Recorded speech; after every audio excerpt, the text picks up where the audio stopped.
عليكم وعليكم السلام سلام عليكم.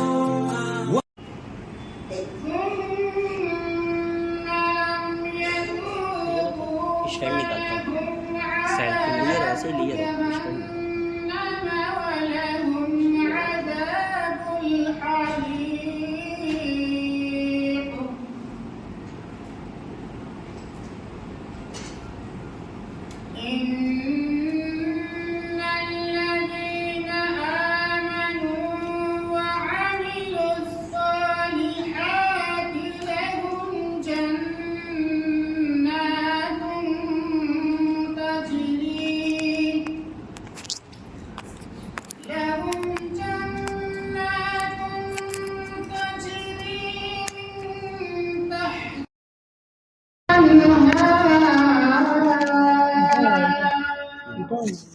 یہ والا نہیں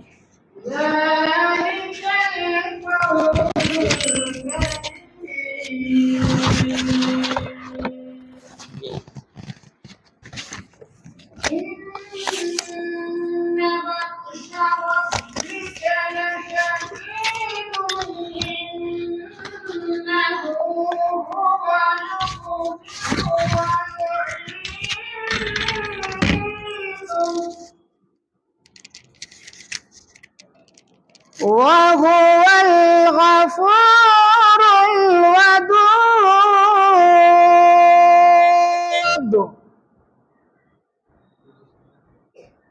ذو العرش المجيد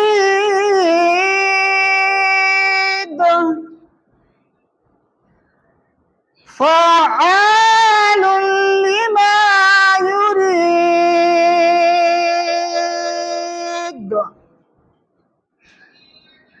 هل أتاك حديث الجنود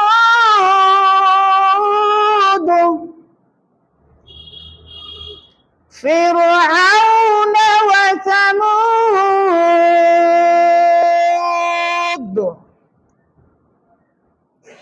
بل الذين كفروا في تكذيب والله من ورائهم محيط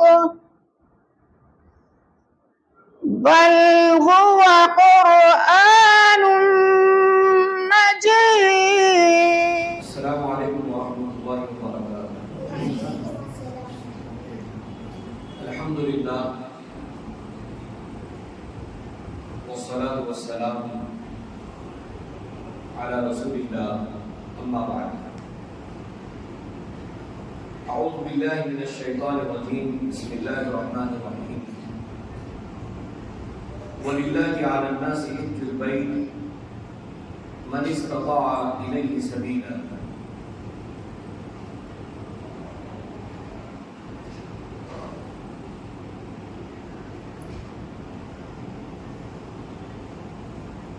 قابل قدر علماء اور معزز سامعین، میرے بھائیوں اور بہنوں، آج کا یہ پروگرام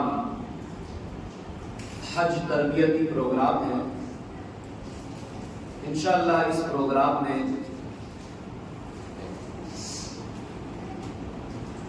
حج کے متعلق مسائل بیان کیے جائیں گے اور پریکٹیکلی بھی آپ کو حج عمرہ کا طریقہ بتلایا جائے گا. حج ایک بہت بڑی عبادت ہے. اسلام کی بنیاد 5 چیزوں پر رکھی گئی ہے. ارکان اسلام 5 ہے اور ان 5 ارکان میں سے ایک رکن حج کا ادا کرنا ہے. جو لوگ حج کرنے کی استطاعت رکھتے ہیں، طاقت رکھتے ہیں، اللہ تعالیٰ نے جن کو صاحب حیثیت بنایا ہے ان کو حج کرنا چاہیے، جیسا کہ اللہ تعالیٰ نے قرآن کریم میں فرمایا وَلِلَّهِ عَلَى النَّاسِ حِجُّ الْبَيْتِ مَنِ اسْتَطَاعَ إِلَيْهِ سَبِيلًا۔ میرے بھائیو، اللہ تعالیٰ نے جو عبادتیں مقرر کی ہے، ساتھ میں ان عبادتوں کا اجر و ثواب بھی بتلایا کہ ہم کوئی عبادت کرتے ہیں تو اس عبادت کا ہمیں کیا ثواب ملے گا، اس کی فضیلت کیا ہے۔ حج بھی ایک عبادت ہے اور حج کی بڑی فضیلت احادیث میں اللہ کے رسول صلی اللہ علیہ وسلم نے بیان فرمائی۔ اللہ کے رسول صلی اللہ علیہ وسلم فرماتے ہیں الحج المبرور لیس له جزاء الا الجنہ، کہ حج مبرور اس کا بدلہ جو ہے وہ جنت ہے۔ کوئی انسان قرآن اور حدیث کے مطابق حج کرتا ہے اور حج کے درمیان گناہوں سے بچتا ہے۔ حج آدمی کرتا ہے، صرف یہ کافی نہیں ہے۔ انسان جب حج کرے تو حج کے درمیان اسے اپنے آپ کو گناہوں سے بچانا چاہیے، اپنی زبان پر کنٹرول رکھنا چاہیے، بد کلامی سے، فحش کلامی سے، بد عملی سے انسان کو اپنے آپ کو بچانا چاہیے۔ جو شخص گناہ سے بچتے ہوئے حج کرتا ہے، اپنے آپ کو گناہوں سے بچاتا ہے، اس کے متعلق صحیح بخاری اور مسلم کی حدیث ہے، اللہ کے رسول صلی اللہ علیہ وسلم نے فرمایا من اتی ھذا البیت فلم یرفث ولم یفسق رجع کیوم ولدتہ امہ۔ گناہوں سے بچ کر حج کرنے والے، اپنی زبان پر کنٹرول کرنے والے، بد عملی سے بچنے والے، کہا جب کوئی انسان گناہوں سے بچتے ہوئے حج کرتا ہے، اپنے آپ کو گناہوں سے بچاتا ہے، تو ایسا شخص جب حج ادا کرتا ہے تو اس کی مثال جو ہے اللہ کے رسول صلی اللہ علیہ وسلم نے دی کہ اس حاجی کی مثال ایسی ہے جیسا کہ کوئی بچہ جو ہے پیدا ہوتا ہے۔ جس طریقے سے پیدا ہونے والا بچہ، ماں جب کسی بچے کو جنتی ہے تو اس بچے کے اوپر جس طریقے سے کوئی گناہ نہیں ہوتا ہے، وہ بچہ جس طریقے سے تمام گناہوں سے پاک ہوتا ہے، ویسا ہی ایک حاجی ہے کہ جب وہ قرآن اور حدیث کے مطابق، شریعت کے مطابق حج کر لے تو اللہ تعالیٰ اس کے سارے گناہوں کو معاف کر دیتا ہے، اس کے سارے گناہ معاف کر دیے جاتے ہیں۔ میرے بھائی، زیادہ وقت نہ لیتے ہوئے اب ہم حج اور عمرہ کا طریقہ آپ کے سامنے بیان کرتے ہیں۔ دیکھیے، جو بھی باتیں آپ کے سامنے رکھی جا رہی ہے، آپ کو موقع دیا جائے گا کہ آپ اگر کسی مسئلے کو نہ سمجھ سکے، کوئی بات اگر آپ کے سمجھ میں نہ آئے تو آپ سوال کر سکتے ہیں، آپ سوال کر سکتے ہیں۔ سب سے پہلے آپ کے سامنے بیان کیا جائے گا عمرہ کے متعلق۔ عمرہ کے ارکان کیا ہے، یہ غور سے سننا ہے۔ عمرہ کے ارکان کیا ہے؟ اب جب ہم یہ کہہ رہے ہیں کہ عمرہ کے ارکان، تو ایک بات ذہن میں آپ یہ رکھ لیں کہ جس کو ہم ارکان کہہ رہے ہیں اور عمرہ کے ارکان جو بتلا رہے ہیں، یہ ارکان میں سے کوئی بھی ایک رکن اگر آدمی کا چھوٹ جائے یا آدمی چھوڑ دے یا بھول جائے تو اس کا عمرہ نہیں ہوگا، اس کا عمرہ ہوگا ہی نہیں۔ تو سب سے پہلے ہم جان لیں کہ عمرہ کے ارکان کیا ہے۔ عمرہ کا پہلا رکن ہے احرام باندھنے کے بعد نیت کرنا اور اللہ اللہم لبیک عمرۃ کہنا۔ سب سے پہلی جو بات بیان کی جا رہی ہے وہ ہے نیت کرنا۔ نیت کہ بھئی انسان احرام باندھنے کے بعد عمرہ کی نیت کر لے۔ اگر کسی نے عمرہ کی نیت ہی نہیں کی، نیت کیا ہے بھائی؟ دل کے ارادے کا نام ہے، دل کے ارادے کا نام ہے۔ اور جب ہم عمرہ کرتے ہیں احرام باندھنے کے بعد، جب ہم میقات پر پہنچ جاتے ہیں، اس کے بعد ہم کہتے ہیں اللہم لبیک عمرۃ، کیونکہ حج تمتع ہم کریں گے۔ حج کے 3 طریقے ہیں، آپ کے سامنے حج کا جو طریقہ بتلایا جا رہا ہے وہ طریقہ حج تمتع۔ اکثر جو مسلمان ہیں وہ یہی حج کرتے ہیں اور اسی حج کا طریقہ آپ کو بتلایا جا رہا ہے۔ تو سب سے پہلے ہم عمرہ کرتے ہیں، تو عمرہ میں پہلا جو رکن ہے وہ احرام باندھنے کے بعد نیت کرنا۔ اگر کسی انسان نے عمرہ کی نیت ہی نہیں کی تو اس کا عمرہ کہاں سے ہوگا؟ تو احرام باندھنے کے بعد عمرہ کی نیت کرنا اور اللہم لبیک عمرۃ کہنا۔ مرد ہے تو بھی اللہم لبیک عمرۃ کہے اور عورت ہے تو بھی اللہم لبیک عمرۃ کہے۔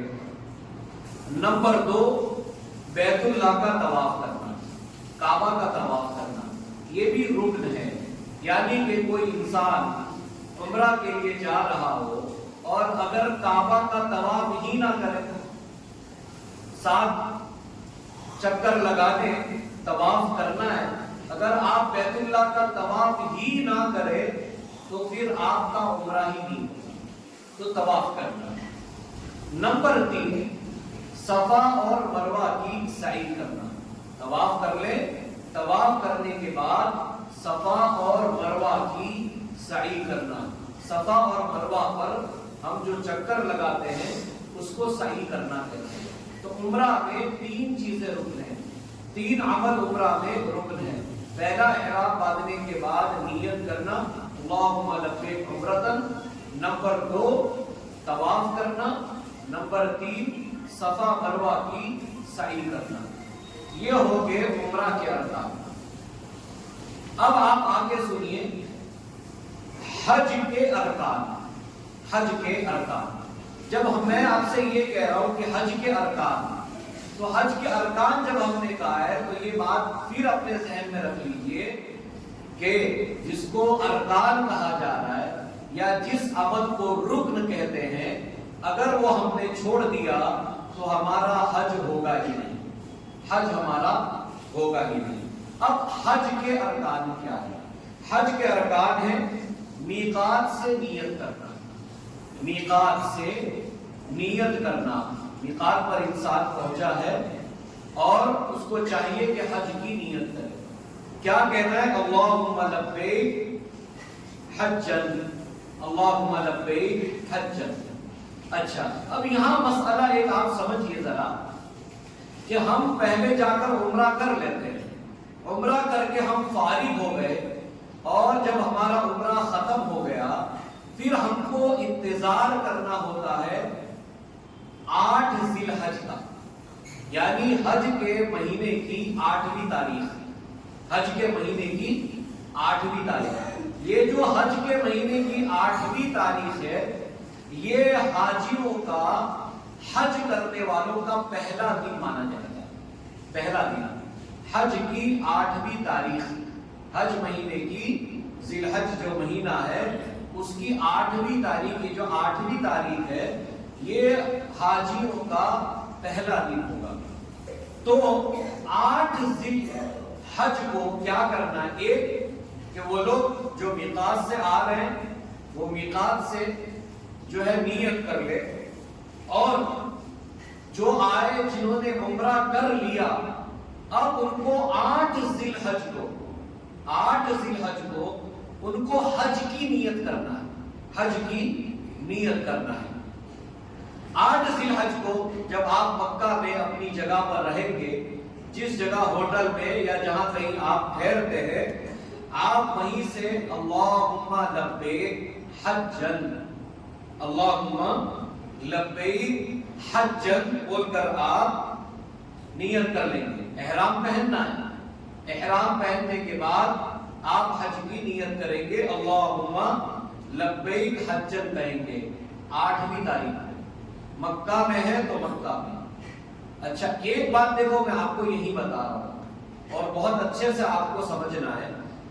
ہوتا یہ ہے کہ بھیڑ بہت ہوتی ہے، بہت بھیڑ ہوتی ہے، بہت لوگ جاتے ہیں، تو آج کل ایسا ہوتا ہے کہ حاجیوں کو 8 تاریخ سے پہلے یعنی 7 ذی الحج کو، حج کی پہلا دن حج کا 8 ذی الحج کو شروع ہوتا ہے، لیکن بہت بھیڑ کی وجہ سے اکثر حج کمیٹی والے ہو یا بہت سارے ٹور والے ایسا کرتے ہیں کہ آپ کو حج کے 1 دن پہلے ہی مینا لے جائیں گے۔ جو حج میں جا رہے ہیں وہ خاص خیال رکھیں، 1 دن پہلے ہی آپ کو مینا لے جائیں گے۔ اگر آپ کو 1 دن پہلے ہی مینا لے جاتے ہیں تو مینا میں یہ 7ویں تاریخ ہوگی، حج کی 7ویں تاریخ، تو 1 دن پہلے اگر آپ کو مینا لے جاتے ہیں تو آپ 1 دن پہلے احرام نہیں باندھیں گے، احرام 1 دن پہلے نہیں باندھیں گے۔ آپ نے عمرہ کر لیا، آپ سادے لباس میں اگر آپ کو لے جاتے ہیں تو آپ 1 دن پہلے بھی مینا پہنچ سکتے ہیں۔ اب اس میں اصل میں ہوتا ہی ہے کہ حج کمیٹی والوں کے ساتھ بھی مجبوری ہوتی ہے اور بہت سارے ٹور والوں کے ساتھ بھی مجبوری ہوتی ہے کہ وہ 8ویں تاریخ کو اپنے حاجیوں کو نہیں لے جاتے ہیں۔ وہ اس لیے نہیں لے جاتے کہ بہت زیادہ بھیڑ ہوگی، بہت زیادہ ٹریفک ہوگی، بہت زیادہ پریشانی ہوتی ہے، تو وہ لوگ کوشش کرتے ہیں چلو 1 دن پہلے ہی چلے جاتے ہیں۔ تو اگر آپ کو 1 دن پہلے لے جاتے ہیں تو آپ 1 دن پہلے ہی جا کر مینا میں ٹھہر سکتے ہیں، آرام کر سکتے ہیں۔ اچھا کوئی بھائی یہ چاہتا ہے کہ نہیں میں نے تو مینا دیکھا ہے، یا میں 8 تاریخ کو آرام سے خود مینا پہنچ جاؤں گا۔ آپ کو اگر ایسا لگتا ہے میں پہنچ جاؤں گا اور آپ کے لیے پہنچنا 8 تاریخ کو آسان ہے، اگر آپ کو لگتا ہے تو آپ پھر 8 تاریخ کو مکہ میں آپ کا جہاں کہیں ہوٹل ہے آپ وہاں سے آپ مینا کے لیے روانہ ہو جائیے۔ یہ بات میں کیوں بتا رہا ہوں کہ 8 تاریخ کو ہم کو حج کی نیت کرنی ہوتی ہے، حاجی کو نیت کرنی ہوتی ہے، احرام باندھ کر کے اللہم لبیک حجن بولنا پڑتا ہے۔ تو اب جن لوگوں کو 7 تاریخ کو ہی مینا میں لے گئے ہیں تو پھر وہ حج کی نیت کہاں کریں گے؟ تو وہ لوگ حج کی نیت 8 تاریخ کو مینا میں وہ جہاں ٹھہرے ہوئے ہیں، جو ان کو خیمہ دیا گیا ہے وہ وہیں پر کریں گے۔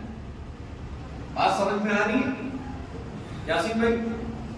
مطلب اگر آپ کو 1 دن پہلے مینا لے گئے تو جا سکتے ہیں، آپ آرام کر لیں وہاں، پھر 8 تاریخ کو آپ مکہ نہیں آنا ہے دوبارہ، آپ مینا ہی میں آپ کا جہاں آپ رہ رہے ہیں، جو آپ کا ٹینٹ ہے، جو خیمہ آپ کو دیا گیا ہے، آپ وہیں سے جو ہے آپ حج کی نیت کر لیں۔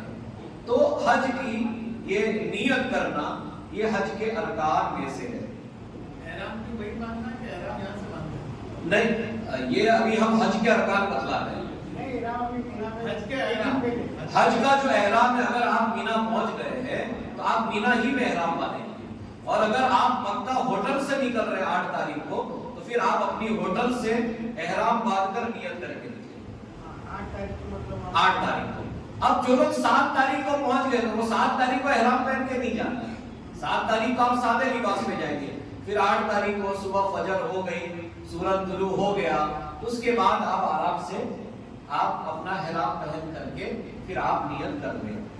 یہ ہے، اور نیچے عورتیں بھی بیٹھی ہوئی ہیں، اگر ان کے بھی ذہن میں کوئی بھی سوال آتا ہے تو وہ لکھ کے رکھ لیں، بعد میں چھوٹے بچے کوئی بھی نیچے جائیں گے آپ ان کے ساتھ میں اپنا سوال پوچھ سکتے ہیں۔ تو یہ حج کی نیت کرنا یہ ارکان میں سے ہے، ارکان میں سے۔ اگر آدمی حج کی نیت نہیں کرتا ہے تو اس کا حج نہیں ہوگا۔ نمبر 2 کہ حج کا دوسرا رکن کیا ہے؟ حج کا دوسرا رکن ہے عرفات کے میدان میں ٹھہرنا، عرفات کے میدان میں ٹھہرنا۔ جب ہم حج کے لیے جا رہے ہیں تو 9 تاریخ کو ہم کو عرفات کے میدان میں پہنچنا ہی پہنچنا ہے، یہ بات ذہن میں رہے۔ 9 تاریخ کو، یہ نہیں کہ آدمی 8 تاریخ کو وہاں مینا میں ہے تو گھوم کر کے آ گیا عرفات میں، ایسا نہیں۔ 9 تاریخ کا دن حاجی کو عرفات میں پہنچنا ہی پہنچنا ہے۔ اگر 9 تاریخ کو عرفات کے میدان میں نہیں پہنچے تو پھر آپ کا حج نہیں ہوگا، حج نہیں ہوگا۔ اچھا دیکھیے، ابھی میں آپ کو یہ نہیں بتلا رہا ہوں کہ کب تک رہنا ہے عرفہ میں، وہ میں واجبات کے اندر لاؤں گا۔ ابھی آپ کو صرف یہ بات ذہن میں رکھنی ہے کہ 9 تاریخ کو مجھے عرفات کے میدان میں پہنچنا ہے، عرفات کے میدان میں مجھے 9 تاریخ کو پہنچنا ہے، یہ بات ذہن میں رکھ لینی ہے، یہ نہیں چھوٹنا چاہیے۔ اچھا، اس کے بعد کیا ہے؟ طواف زیارت کرنا، تیسرا رکن طواف زیارت۔ طواف زیارت کے کئی نام ہیں، یہ میں آپ کو بتلا دیتا ہوں۔ ایک کہتے ہیں طواف زیارت، اسی کا دوسرا نام ہے طواف افاضہ، اس کا تیسرا نام ہے طواف حج۔ یہ تینوں ایک ہی ہے، آپ چاہے تو طواف زیارت اس کو بولیے، آپ چاہے تو طواف افاضہ کہیے، آپ چاہے تو طواف حج، تینوں ایک ہی ہے۔ یہ طواف زیارت کرنا، اچھا یہ طواف زیارت کا وقت شروع کہاں سے ہوتا ہے ابھی آپ کو میں بتا دیتا ہوں، لیکن بات ذہن میں یہ رکھنی ہے کہ یہ طواف حج یا طواف زیارت یا یہ طواف افاضہ یہ کرنا ہی کرنا ہے۔ اگر ہم نے نہیں کیا تو ہمارا حج نہیں ہوگا، یہ حج کا رکن ہے۔ اس کا وقت کب شروع ہوگا بھائی؟ اس کا وقت جو شروع ہوتا ہے وہ 10ویں تاریخ، یعنی 9 تاریخ کو عرفہ میں رہے، پھر 10 تاریخ کو آپ مینا میں رہیں گے، مینا میں رہیں گے۔ اس دن جو ہے مینا میں 4 کام کرنے ہوتے ہیں 10ویں تاریخ کو، کنکری مارنا اور اپنے بال منڈوا لینا یا چھوٹے کروا لینا، تیسرا عمل ہوتا ہے قربانی کرنا، اور چوتھا عمل ہوتا ہے طواف زیارت کرنا، یہ طواف۔ اچھا یہ آگے پیچھے بھی کر سکتے ہیں، ہاں یہ وہ سب آئے گا، میں آپ کو بہت اچھے سے بتاؤں گا۔ جو سوال آپ پوچھنے جا رہے ہیں وہ انشاءاللہ ابھی آگے آ رہا ہے، آپ کو سمجھ میں بھی آ جائے گا۔ یہ 4 عمل اس دن کرنے ہوتے ہیں، 4 عمل یہ، تو یہ جو 4 عمل ہے اس میں سے طواف زیارت کرنا یہ 10ویں تاریخ کو شروع ہوگا۔ اس کا عمل آپ چاہے تو اس دن کر لیں، اگر اس دن نہیں کر سکے تو اس کے بعد کر لیں، پھر اس کے بعد کر لیں، لیکن آپ کو گھر جانے سے پہلے آپ کو طواف زیارت کرنا ہی کرنا ہے۔ پہلے دن کر سکتے ہیں، وہ وقت شروع ہو گیا، اس کے بعد بھی کر سکتے ہیں، وہ میں بتاؤں گا آپ کو انشاءاللہ۔ ابھی آپ کو دماغ میں یہ بات رکھنی ہے کہ یہ جو طواف زیارت ہے یہ چھوٹنا نہیں چاہیے، یہ کرنا ہی کرنا ہے، نہیں کیا ہم نے تو ہمارا حج نہیں ہوگا۔ اس کے بعد طواف زیارت کر لینے کے بعد حج کا چوتھا رکن ہے صفا اور مروہ کی صحیح کرنا، یعنی یہ جو طواف حج ہے اس طواف حج کے ساتھ میں صفا مروہ کی صحیح کرنا بھی ضروری ہے، صفا مروہ کی صحیح کرنا بھی ضروری ہے۔ صفا مروہ کی صحیح اگر آپ نے نہیں کی تو آپ کا حج نہیں ہوگا۔ تو جن چیزوں کو میں نے آپ کو بتایا کہ رکن ارکان، تو رکن ارکان یہ اگر ہم سے چھوٹ جائے یا بھول جائے ہمارا حج نہیں ہوتا ہے۔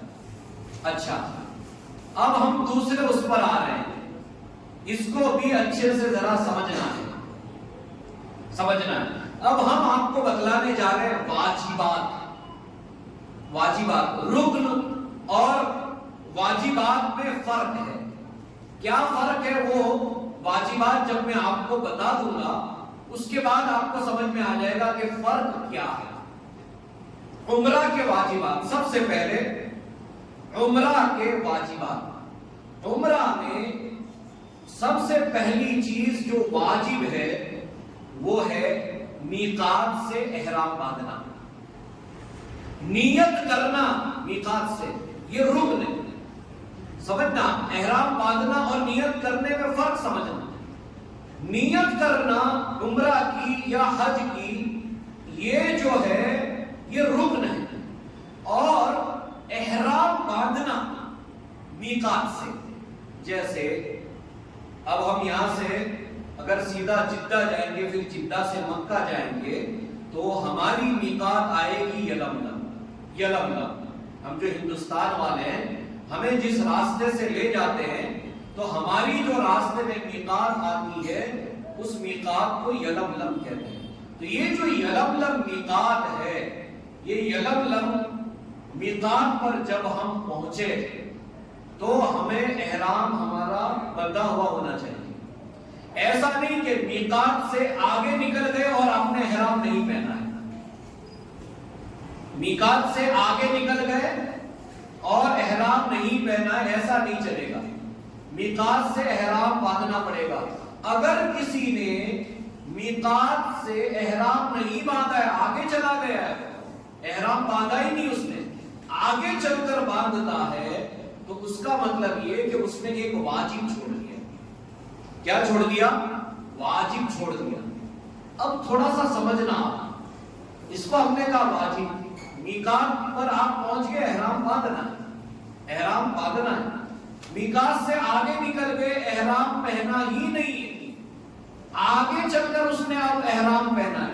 اگر آگے چل کر آپ احرام پہنتے ہیں میقات کو کراس کرنے کے بعد، تو آپ نے ایک واجب چھوڑ دیا۔ تو جب واجب کوئی چیز چھوٹ جاتی ہے تو اس پر یہ ہے کہ دم دینا پڑے گا۔ رکن چھوٹ گیا، حج ہی نہیں ہوگا، عمرہ ہی نہیں ہوگا۔ لیکن جو چیزیں میں بتا رہا ہوں کہ واجب، تو واجب جب ہم چھوڑ دیں گے تو ہمیں اس پر دم دینا پڑے گا۔ کیا دینا پڑے گا؟ دم دینا پڑے گا۔ دم کیا ہے بھائی؟ ایک جانور ہم کو ذبح کرنا ہے، اور یہ جانور حرم کی حدود میں ذبح کیا جائے گا۔ حرم کی حدود میں جانور ذبح کیا جائے گا، اور مکہ کے جو فقیر غریب ہے اس کو اس جانور کا گوشت تقسیم کر دیا جائے گا۔ جانور ذبح کر کے مکہ کے جو غریب ہوتے ہیں اس کو تقسیم کر دے۔ یہ جو واجب ہمارا چھوٹ جاتا ہے، اس پر جو ہم دم دیتے ہیں، جو جانور ذبح کرتے ہیں، وہ حاجی اس میں سے کچھ نہیں کھائے گا۔ تو پہلی بات یہ کہ میقات پر جب آپ پہنچے تو آپ احرام باندھا ہوا ہو۔ اچھا، ایک بات آپ کو میں یہاں سے ذرا سمجھا دوں۔ دیکھیے، اگر آپ یہاں سے سیدھا مکہ جانے والے ہیں، یعنی کہ آپ یہاں سے جدہ جائیں گے، جدہ سے آپ کو مکہ لے جائیں گے، تو میرا آپ کو یہ مشورہ ہے کہ آپ احرام یہیں سے پہن لیں۔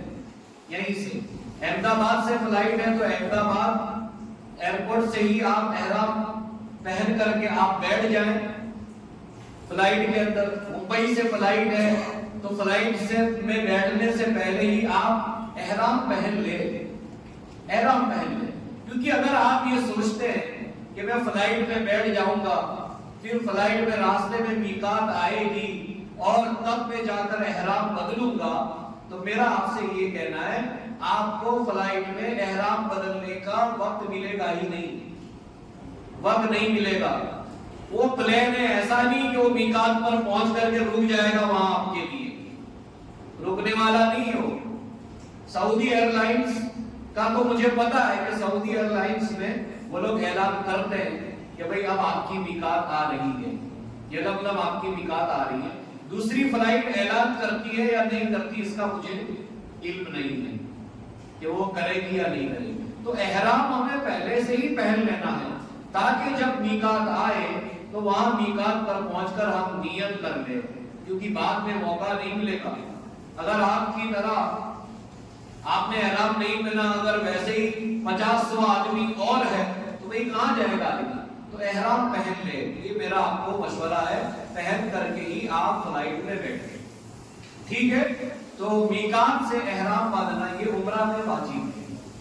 نمبر 2 کہ طواف اور سعی جب آپ نے کر لی، اس کے بعد بال چھوٹے کرنا یا منڈوانا، یعنی کہ آدمی نے طواف کر لیا، طواف کرنے کے بعد صفا مروہ کی صحیح کر لی، تو صفا مروہ کی صحیح کر لینے کے بعد اب آپ کو اپنے بال یا تو چھوٹے کر دینے ہیں، کٹوا لینے ہیں، یا منڈوا لینا، یعنی ٹکلا بن جانا، حلق کرا لینا، دو میں سے ایک آپ کو کرنا پڑے گا۔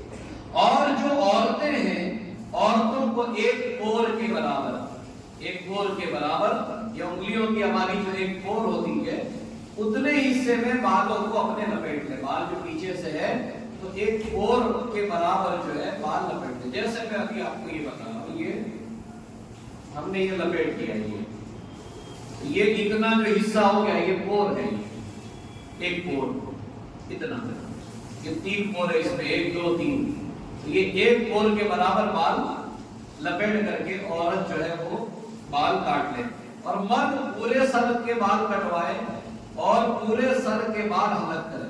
مردوں کو ایسا نہیں چلے گا کہ کچھ بال یوں کاٹ لیے چھوڑ دیے, پورے سر کے بال آپ کو کٹوانے ہیں یا پورے سر کے بال منڈوانے ہیں. یہ 2 چیزیں عمرہ میں واجب ہے. اگر کوئی حاجی نہیں کرتا ہے تو اس کو ایک جانور دم کے طور پر ذبح کرنا پڑے گا. ٹھیک ہے, اب آپ دیکھیے آگے جو میں بتا رہا ہوں, حج میں کون سی چیز واجب ہے, کون سا عمل حج میں واجب ہے. حج میں تو سب سے پہلے حج میں بھی یہی ہے کہ بھئی میقات سے احرام باندھنا. آدمی حج میں اگر میقات سے احرام نہیں باندھتا ہے یا آپ مینا میں پہنچ گئے 8 تاریخ کو وہ دن بھی ہو گیا اور آپ احرام پہن ہی نہیں رہے اپنے لباس میں, تو ایسا نہیں چلے گا. حج کی جو 8ویں تاریخ ہے جو حج کا پہلا دن کہلاتا ہے, اس دن حاجیوں کو حج کی نیت کرنی ہوتی ہے, تو اس دن آپ کو احرام پہننا پڑے گا. اگر آپ احرام نہیں پہنتے, سادے کپڑے میں آپ رہتے ہیں, تو اس کا مطلب کہ آپ مخالفت کر رہے ہیں, ایک واجب چیز کو چھوڑ رہے ہیں. اچھا, یہ دوسری بات ذرا غور سے سننا ہے, غور سے. واجب حج میں جو دوسرا کام واجب ہے وہ ہے غروب آفتاب تک, بہت غور سے سننا, غروب آفتاب تک عرفات کے میدان میں ٹھہرنا.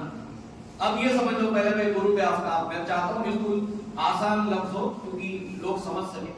غروب آفتاب مطلب سورج ڈوبنے تک, یعنی مغرب کا جو وقت ہوتا ہے اس وقت تک حاجی کو عرفات کے میدان میں رہنا چاہیے.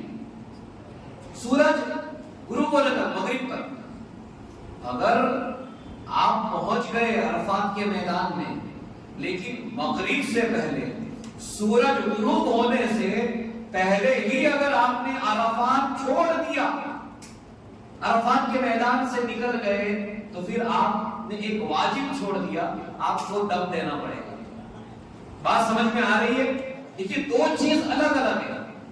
ایک ہے عرفات کے میدان میں پہنچنا ہی پہنچنا, ٹھیک ہے, یہ ہو گیا رکن, مطلب نہیں پہنچے آپ تو حج نہیں ہوگا.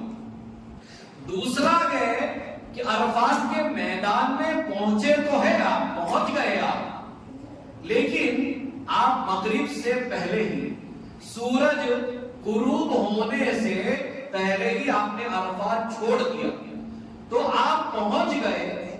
پہنچنے کے بعد سورج غروب ہونے سے پہلے, سورج ڈوبنے سے پہلے آپ نے عرفات چھوڑ دیا, تو آپ کا حج تو ہو جائے گا.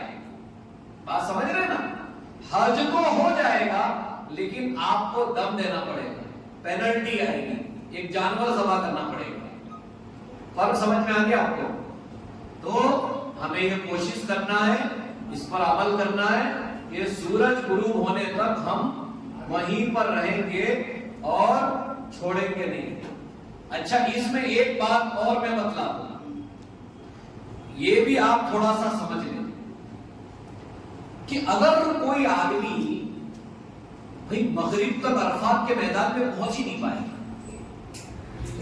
سورج غروب ہونے تک کوئی آدمی عرفات کے میدان میں پہنچ ہی نہیں پایا, تو وہ کیا کرے گا, وہ کیا کرے گا؟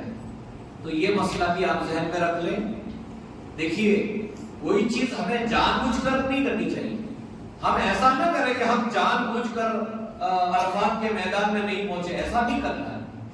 ہو سکتا ہے کوئی آدمی راستہ بھول جائے, بہت بھیڑ ہو, بیچارہ بھٹک جائے, سمجھ میں نہ آئے. اگر آپ سورج غروب ہونے سے پہلے عرفات کے میدان میں نہیں پہنچ پائے تو اس کے بعد بھی پہنچنا ہے آپ کو. اس کے بعد بھی مغرب بعد عشاء بعد، لیکن آپ کو اس دن پہنچنا ہی پہنچنا ہے، چاہے مغرب بعد پہنچے، عشاء بعد پہنچے، رات میں 11 بجے پہنچے، 12 بجے پہنچے، لیکن آپ کو پہنچنا ہی پہنچنا ہے۔ بات سمجھ میں آئی؟ نہیں پہنچ سکے دن میں، اللہ نہ کرے کسی کے ساتھ ایسا ہو، اگر آپ نہیں پہنچ پاتے تو ڈرنے کی بات نہیں، کسی مجبوری کی وجہ سے نہیں پہنچ پائے تو آپ مغرب بعد بھی پہنچے، عشاء بعد بھی پہنچے۔ کیوں؟ کیونکہ 9 تاریخ کو عرفات کے میدان میں پہنچنا ضروری ہے، نہیں پہنچے تو حج ہی نہیں ہوتا۔ اچھا یہ ہو گیا۔ اب کیا ہے آگے سنیے، واجب، یہ بہت چیز ہے، اور میرے پاس کتاب ہے، کیونکہ ہم لوگ ہر سال پروگرام کرتے ہیں تو زیادہ تر ہمارے پاس گجراتی زبان جاننے والے حاجی ہوتے ہیں، تو ان کے لیے ہم نے آسان کتاب تیار کر دی ہے۔ اردو والوں کے لیے بھی یہ حج کا طریقہ جو اردو زبان جانتے ہیں ان کو انشاءاللہ دیا جائے گا، اس کے اندر آپ کا پورا کام ہو جائے گا، آپ اس کو غور سے پڑھ لیں گے تو انشاءاللہ ہو جائے گا۔ اس کے بعد بھی اگر کچھ سمجھ میں نہیں آتا ہے تو انشاءاللہ آپ رابطہ کر سکتے ہیں، آپ کو سوالات کے جوابات دیے جائیں گے۔ اچھا، قربانی کی رات مزدلفہ میں گزارنا، یہ تیسرا واجب ہے۔ حج میں جو چیز تیسری واجب ہے وہ قربانی کی رات مزدلفہ میں گزارنا۔ مزدلفہ کب جاتے ہیں بھائی؟ مزدلفہ آپ جائیں گے مغرب کے بعد، مغرب کے بعد عرفات سے نکل کر کے آپ جاتے ہیں مزدلفہ۔ عرفہ میں آپ تھے، عرفات میں آپ مغرب تک رک گئے اور مغرب کی نماز وہاں نہیں ہوگی، مغرب عشاء آپ کو مزدلفہ میں پڑھنا ہے، لیکن سورج غروب ہونے تک مغرب کا جو وقت ہوتا ہے آپ عرفات میں رہیں گے۔ پھر عرفات سے آپ جاتے ہیں مزدلفہ۔ کہاں جائیں گے؟ مزدلفہ۔ تو یہ عرفات کے بعد جو مزدلفہ آپ جاتے ہیں تو یہ مزدلفہ میں رات گزارنا ضروری ہے، رات گزارنا ضروری ہے۔ کوئی ایسا نہیں کر سکتا کہ مزدلفہ نہ جائے اور سیدھا کنکریاں مارنے پہنچ جائے دوسرے دن۔ تو مزدلفہ میں رات گزارنا ہے، اور وہ انشاءاللہ آگے ابھی آپ کو جو پورا تفصیلی طریقہ بتاؤں گا اس میں یہ چیز سمجھاؤں گا۔ تو مزدلفہ میں رات گزارنا ہے، قربانی کی رات۔ قربانی کی رات کون سی بھائی؟ یعنی کہ جو ہمارا عید کا دن آئے گا تو وہ دن ہو گیا 10ویں تاریخ اور وہ رات آئے گی، اس کی رات۔ سمجھ میں آ گیا؟ یعنی عرفات سے آپ مزدلفہ جائیں گے اور مزدلفہ میں رات گزارنا ہے۔ یہ تیسرا واجب تھا۔ چوتھی چیز جو واجب ہے آپ سمجھیے، واجب وہ ہے 10 ذی الحج۔ 10 ذی الحج جس کو ہم لوگ عام طور پر قربانی کا دن کہتے ہیں، اس دن صرف بڑے جمرہ کو، بڑا جمرہ ہے وہاں پر 7 کنکریاں مارنا یہ واجب ہے۔ 10 تاریخ کو صرف بڑے جمرہ کو 7 کنکریاں مارنا یہ واجب ہے۔ پھر 11 تاریخ کو اور پھر 12 تاریخ کو، ٹھیک ہے، 3 دن کی یہ کنکریاں مارنا یہ واجب ہے۔ اگر کوئی ان 3 دن میں کنکریاں نہیں مارتا ہے تو اس نے ایک واجب چھوڑ دیا اور اس کے بدلے میں جانور ذبح کرنا پڑے گا۔ اب آگے آپ سمجھیے، اب آگے یہ ہے کہ 11 اور 12 ذی الحجہ کی رات مینا میں گزارنا، 11 اور 12 کی رات قربانی کی رات مزدلفہ میں گزارنا واجب ہے، اور 11 اور 12 کی رات 11 کون سا؟ کنکری مارنے کا دوسرا دن ہمارا، تو وہ دوسرا دن رہے گا اور پہلی رات رہے گی۔ تو 11 تاریخ کی جو رات ہے وہ آپ کو مینا میں رہنا پڑے گا۔ اسی طریقے سے 12 کی رات بھی مینا میں رہنا۔ دیکھیے ہوتا کیا ہے، ہوتا یہ ہے کہ بہت سارے لوگ پہلے ہی دن کنکری مار لی، بال منڈوا لیے اور پھر اس کے بعد اپنی ہوٹل چلے جاتے ہیں، مینا میں رات نہیں رکتے۔ بہت سارے لوگ ایسا کرتے ہیں، اپنی ہوٹل میں جا کر آرام کرتے ہیں، پھر صبح میں کنکری مارنے آ جاتے ہیں۔ ارے بھائی اگر آپ رات مینا میں نہیں رکیں گے، رات اگر آپ مینا میں نہیں رکیں گے تو آپ نے ایک واجب چھوڑ دیا. رات مینا میں رہنا ضروری ہے, رات مینا میں رہنا ضروری ہے. پھر وہ آگے تفصیل بتاؤں گا. جو سوال ابھی کچھ ذہن میں آپ کے آئیں گے وہ میں انشاءاللہ جب آپ کو سمجھاؤں گا پوری چیز سمجھ میں آ جائے گی. ابھی آپ ذہن میں یہ رکھو کہ اللہ نے حج کی ہم کو توفیق دی ہے تو ہم 11 اور 12 کی رات مینا کے اندر گزاریں گے. اچھا, اس کے بعد کیا ہے, حج میں بھی یہ ہے کہ بال کا کٹوا لینا, پورے بال کا کٹوا لینا یا مڈوا لینا, یہ واجب ہے. یہ کیا ہے؟ واجب ہے. مطلب اس کو اگر ہم چھوڑیں گے تو دم آئے گا. یہ چھٹا واجب آپ کو بتلایا گیا.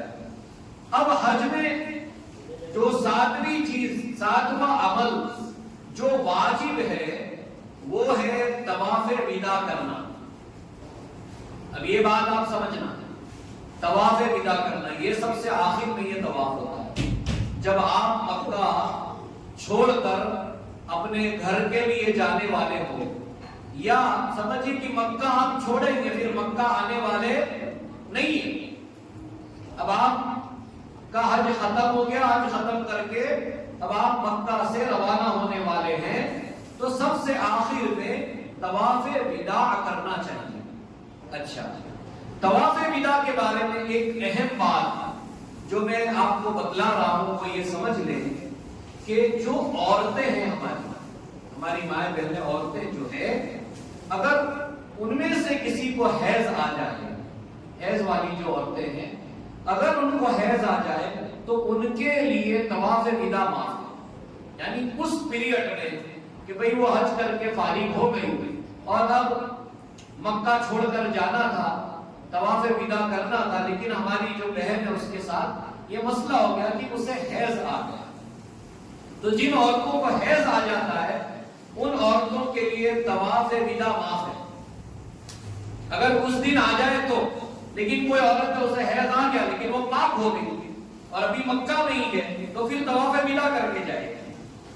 عورت ہے, حیض آ گیا لیکن پاک ہو گئی, اب پاک ہو گئی اور مکہ ہی میں ہے, وہ مکہ ہی میں ہے, ابھی مکہ نہیں چھوڑا ہے تو وہ پھر طواف وداع کر لے, طواف وداع کر لے.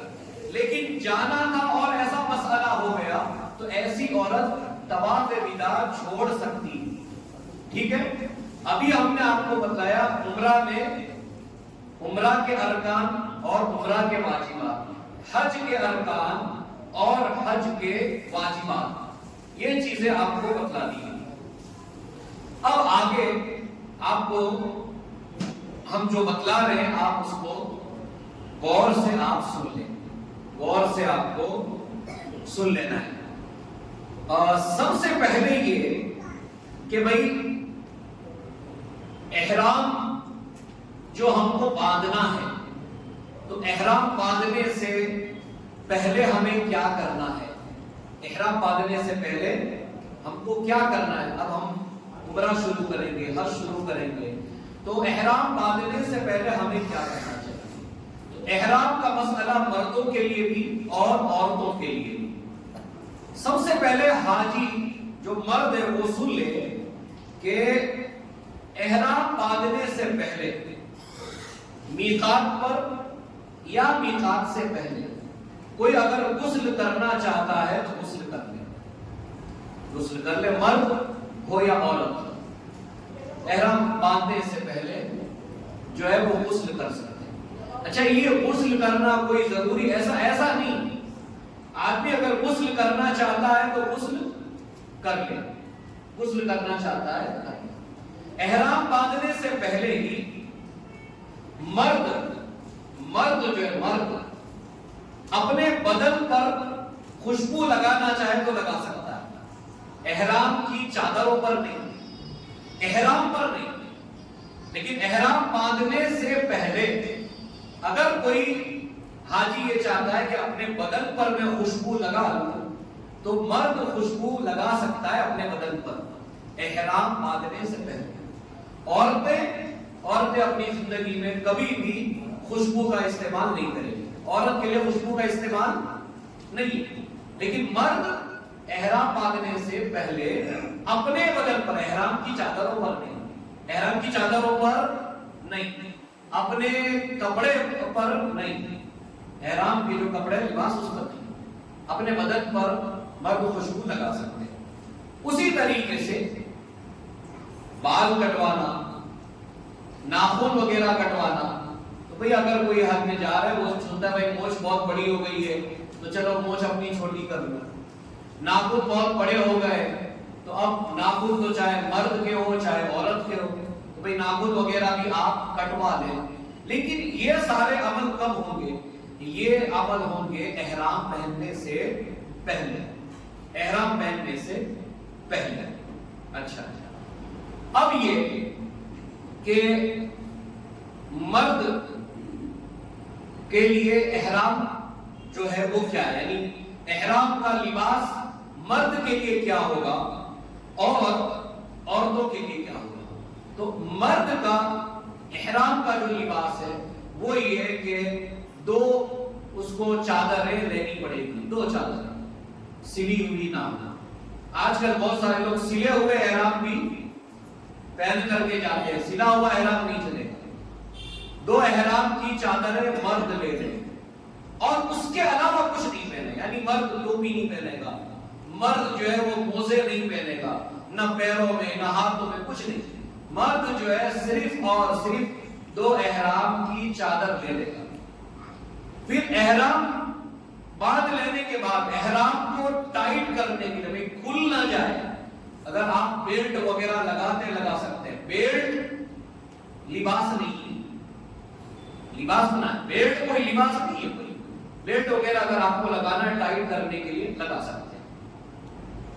اسی طریقے سے وہ آگے میں بتاؤں گا کیا کیا چیزیں جائز ہیں۔ ابھی یہ مرد کو خالی یہ رکھنا ہے کہ بھئی میں صرف احرام کی دو چادریں پہنوں گا، اس کے علاوہ کچھ نہیں پہنوں گا، کوئی چیز نہیں، نہ سر پہ ٹوپی نہ اندر نہ باہر کچھ نہیں، دو چادر۔ عورت کا لباس کیا ہے، عورت کا احرام کیا ہے، عورت کے لیے احرام کے اندر کیا ہونا چاہیے؟ تو عورت عام لباس پہنے گی، جیسے اپنی زندگی میں عام زندگی میں عورت جو لباس پہنتی ہے وہی لباس پہنے گی، عورت کا کوئی خاص لباس نہیں ہے، عورت جو اپنے کپڑے پہنتی ہے عورت وہی کپڑے پہنے گی، وہی کپڑے پہنے گی، لیکن عورت کے لیے ایک پابندی ہے لباس کے معاملے میں کہ عورت جو ہے ہاتھ میں موزے نہیں پہنے گی، عورت ہاتھ میں موزے نہیں پہنے گی، عورت ہاتھ میں موزے نہیں پہنے گی۔ باقی لباس عام ہے، وہ لباس جو عورت کو پہننا ہے وہ لباس پہنے گی، ہاتھ عورت کے کھلے رہتے ہیں، ہتھیلی یہ جو ہے ہاتھوں میں موزے عورت نہیں پہنے گی۔ اس کے بعد جو مسئلہ آتا ہے عورتوں کے لیے وہ نقاب کا، چہرہ ڈھانکنے کا، چہرہ ڈھانکنے کا۔ تو اس کے اندر کیا ہے؟ دیکھیے اللہ کے رسول صلی اللہ علیہ وسلم کے زمانے میں بھی خواتین کا یہ عمل ہوتا تھا کہ یوں ان کا چہرہ جو ہے کھلا ہوا رہتا تھا، لیکن اگر اجنبی لوگ پاس سے گزرتے، اجنبی لوگ یعنی کہ جن سے پردہ کرنا ضروری ہے، تو پھر عورتیں اپنا چہرہ ڈھانپ لیا کرتی تھی، عورتیں اپنا چہرہ ڈھانپ لیا کرتی تھی۔ لیکن ہم جو ہماری مائیں بہنیں وہ نقاب نہیں پہنے گی، یا اسپیشلی جو پٹی لگاتے ہیں چہرہ ڈھانپنے کے لیے وہ نہیں، اس کے بدلے میں کچھ دوسرا کر سکتی ہے، جیسے بھئی چادر ہی لی ہے تو وہ چادر ایسے ڈال دے، چادر ڈال دے، یا اوڑھنی اس کے پاس ایسی ہو کہ اس اوڑھنی کے اندر اس کا چہرہ بھی ڈھک جائے، مطلب یوں باندھنا نہیں، یہ جو ہم باندھتے عورتیں جو باندھتی ہے باندھ کرنا چاہیے۔ اس کا دوسرا جو آسان طریقہ اور بھی باہر سے جو عورتیں حج کے لیے آتی ہیں انہوں نے یہ بھی نکالا ہے، کیپ پہنتی، کیپ جو مرد پہنتے ہیں کیپ پہن لیتی اور اس کے اوپر سے چادر لٹکا دیتا ہے۔ اب کیونکہ جب عورتیں جا رہی ہے تو پہلے زمانے میں بھئی اجنبی راستے میں ملیں گے نہیں ملیں گے ایسا کم ہوتا تھا، لیکن اب تو قدم قدم پر کیا اجنبی ہے تو عورت کو پردہ کرنا چاہیے، اپنا چہرہ ڈھانکنا چاہیے. لیکن میں نے جو بتایا کہ یہ پٹی وغیرہ ڈائریکٹ نہ پہنے، اس طریقے سے چادر گرا لے، چادر کا حصہ گرا لے، یا کیپ پہنی ہے تو کیپ کے اوپر سے چادر گرا لے، ایسا کر سکتی ہے.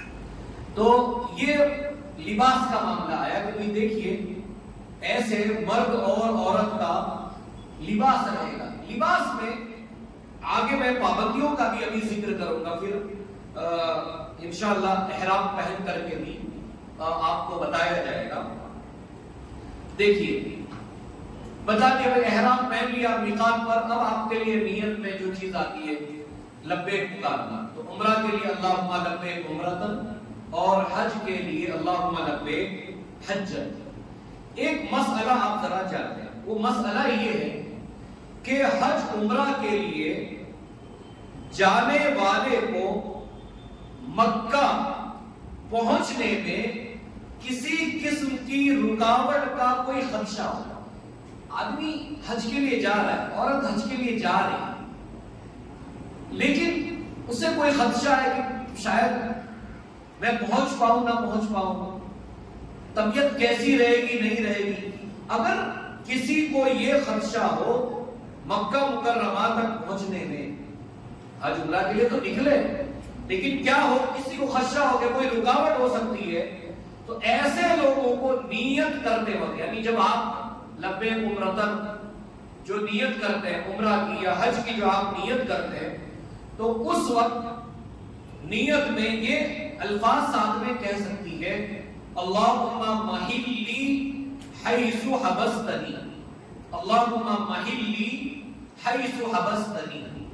یہ الفاظ اگر دہرا دیے جائے اور اگر پھر کوئی مکہ نہ پہنچ سکا، بیچارے نے نیت کر لی تھی، احرام پہن لیا، نکل گیا ہو، لیکن کوئی حادثہ ہو گیا، پھر وہ مکہ نہیں پہنچ سکا، تو بغیر دم دیے ہوئے بھی اس کا احرام کھل سکتا ہے، کوئی بات نہیں، بغیر دم دیے ہوئے. اگر یہ کب ہوگا، کسی انسان کو ایسا لگتا ہے کوئی رکاوٹ آ سکتی ہے، پتہ نہیں میں مکہ پہنچ پاؤں گا نہیں پہنچ پاؤں گا، اگر ایسا خدشہ ہے تو یہ اللہ کے رسول نے طریقہ بتایا کہ بھئی یہ کہو اللہم محلی حیث حبستنی.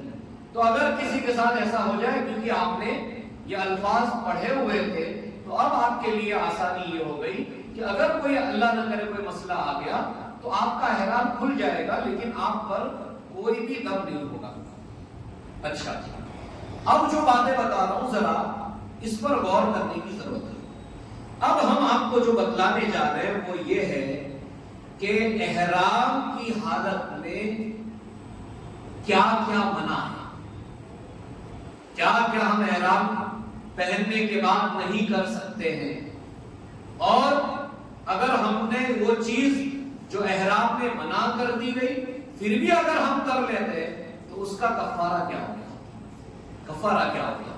تو احرام میں منع کیا کیا ہے، اور جو چیز منع کر دی گئی اس کے بعد بھی اگر ہم سے ہو جائے تو پھر کفارہ کیا دینا ہے. ٹھیک ہے، الحمدللہ آپ نے نیت کر لی، احرام آپ نے پہن لیا، اور اب آپ میقات سے روانہ ہو گئے عمرہ کے لیے، حج کے لیے، احرام کی حالت میں آپ آ چکے ہیں. احرام کی پابندی کیا کیا؟ سب سے پہلی چیز، آدمی نے احرام پہن لیا، پہن لینے کے بعد جسم کے کسی بھی حصے سے بال کا اکھاڑنا، کاٹنا یا منڈوانا منع ہے. ختم، احرام آپ نے پہن لیا، اب آپ اپنے بال نہیں کاٹ سکتے، کوئی بھی بال نہیں کاٹ سکتے، منڈوا بھی نہیں سکتے، منع ہے. ٹھیک ہے، احرام پہن لینے کے بعد اپنے بال وغیرہ بالکل نہیں کاٹنا، پہلی پابندی ہے. دوسری پابندی احرام کی ہے، احرام پہن لیا پھر ناخن نہیں تراشنا ہے، ناخن وغیرہ احرام پہن لیا تو اب آپ ناخن وغیرہ نہیں کاٹیں گے. تیسری چیز کہ احرام پہن لیا تو احرام پہن لینے کے بعد خوشبو کا استعمال نہیں کرنا ہے. احرام پہن لیا پھر خوشبو نہیں لگا سکتے بھائی، پہن لینے کے بعد خوشبو نہیں لگا سکتے. نمبر 4، مرد کا سر کو ڈھانپنا. ارے بھائی آپ نے احرام پہن لیا تو اب یہ نہیں کہ آپ ٹوپی پہن لیں یا چادر کمبل بہت ٹھنڈی لگی ہے تو آپ نے اوڑھ لی، تو سر نہیں ڈھانک سکتا مرد، کیا ہے اپنے سر کو احرام پہننے کے بعد ڈھانک نہیں سکتا۔ یہ چوتھی پابندی ہے۔ پانچویں پابندی یہ ہے کہ مرد کوئی بھی سلا ہوا کپڑا نہیں پہن سکتا۔ مرد کوئی بھی سلا ہوا کپڑا، آپ کی تو چادر ہی رہے گی، آپ کوئی سلا ہوا کپڑا پہن نہیں سکتے ہیں۔ اور عورتوں کے لیے پابندی یہ ہے کہ عورت جو ہے وہ نقاب نہیں پہنے گی، اس طریقے سے جو پٹیاں ہے۔ اچھا یہ جو بلیک جو برقع آپ پہنتے ہیں یہ عورت وہ پہن سکتی ہے کیونکہ عورت کا عام لباس ہے، مسئلہ صرف کیا ہے چہرہ ڈھانکنے کا۔ تو میں نے بتایا جو طریقہ ہے اس طریقے سے آپ چہرہ ڈھانکیں، اسپیشلی نقاب جو ہے وہ عورت نہیں پہنے گی۔ اور عورت کے لیے دوسری پابندی کیا ہے کہ بھئی احرام کی حالت میں عورت تو ہاتھ میں موزے نہیں پہنے گی، ہاتھ میں موزے نہیں پہنے گی۔ اچھا یہ 5 کام آپ اپنے ذہن میں رکھیں۔ اب ان 5 کام کے بارے میں جو میں آپ کو بتلا رہا ہوں وہ سمجھ لیں۔ بھائی جسم کے کسی بھی حصے بال کو اکھاڑنا نہیں ہے، ناخن نہیں کاٹنا ہے، خوشبو نہیں لگانا ہے، اور مرد کا جو سر ہے وہ ڈھانکنا نہیں ہے۔ اسی طریقے سے مرد کو سلا ہوا کپڑا نہیں پہننا ہے، عورت کو ہاتھ کے دستانے، موزے اور نقاب نہیں پہننا ہے۔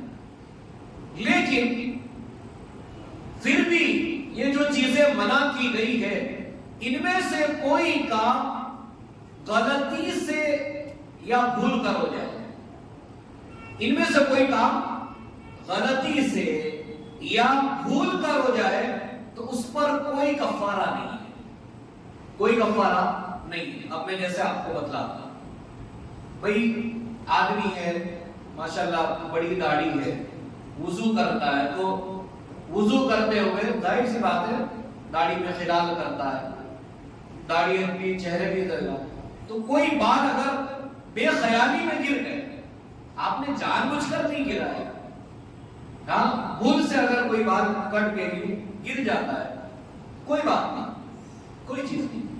اسی طریقے سے کتنے لوگوں کو عادت ہوتی ہے، عادت وہ خیال نہیں رہتا، وہ عادت ہے گھر سے ہی وہ ناخن وہ میں ڈالنے، تو بھئی وہ جان بوجھ کے نہیں کرتا ہے لیکن بھول سے ہو گیا، اسے کاٹ لیا، منہ میں چلا گیا۔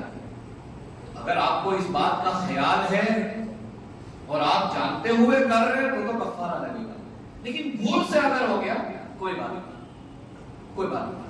اچھا اسی میں ایک مسئلہ اور دیکھیے، ایک مسئلہ اور اس کے اندر آتا ہے، وہ یہ کہ بھئی آپ احرام کی حالت میں تھے اور احرام پہننے کے بعد آپ احرام کی حالت میں جہاں کہیں آپ کو جگہ ملی بہت ٹھنڈی لگ رہی ہے، بہت کیا ہے ٹھنڈی لگ رہی، تو آپ نے رات میں سونے کے لیے کمبل لے لی، کمبل چادر آپ نے اوڑھی لی، تو آپ نے تو یہ خیال رکھا کہ بھئی آپ تو یہیں تک گلے تک ہی آپ نے چہرہ سر اپنا کھلا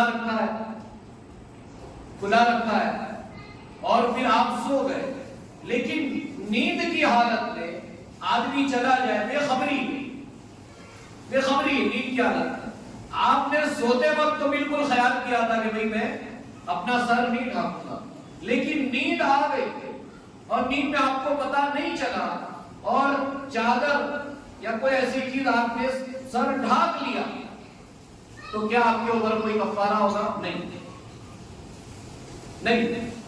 کیونکہ یہ عمل آپ جان بوجھ کے نہیں کرتے۔ نیند کیا لگتا آدمی نیند میں چلا گیا نہیں پتا چلا، کفارہ نہیں۔ میں یہ بات اس کے لیے کہہ رہا ہوں کہ بہت سارے لوگ ایسے ہوتے ہیں جو اسپیشلی ان دنوں کے اندر دم کی وہ اگائی کرنے میں بہت ماہر ہوتے ہیں کہ کیسے حاجی کی جیب سے پیسہ نکالنا ہے، تو وہ وہی لوگ بیوقوف بناتے ہیں، وہ آپ کا فوٹو بھی کھینچ لیں گے، وہ مولانا مولوی صاحب جو رہیں گے نا، آپ نے رات میں یوں سویا آپ کا فوٹو کھینچ لیا، صبح اٹھ کے آپ کو بتایا کہ حاجی صاحب چادر تو اوپر آ گئی تھی، پورا سرور آپ کا ڈھکا ہوا ہے، کتنا دم لگے گا؟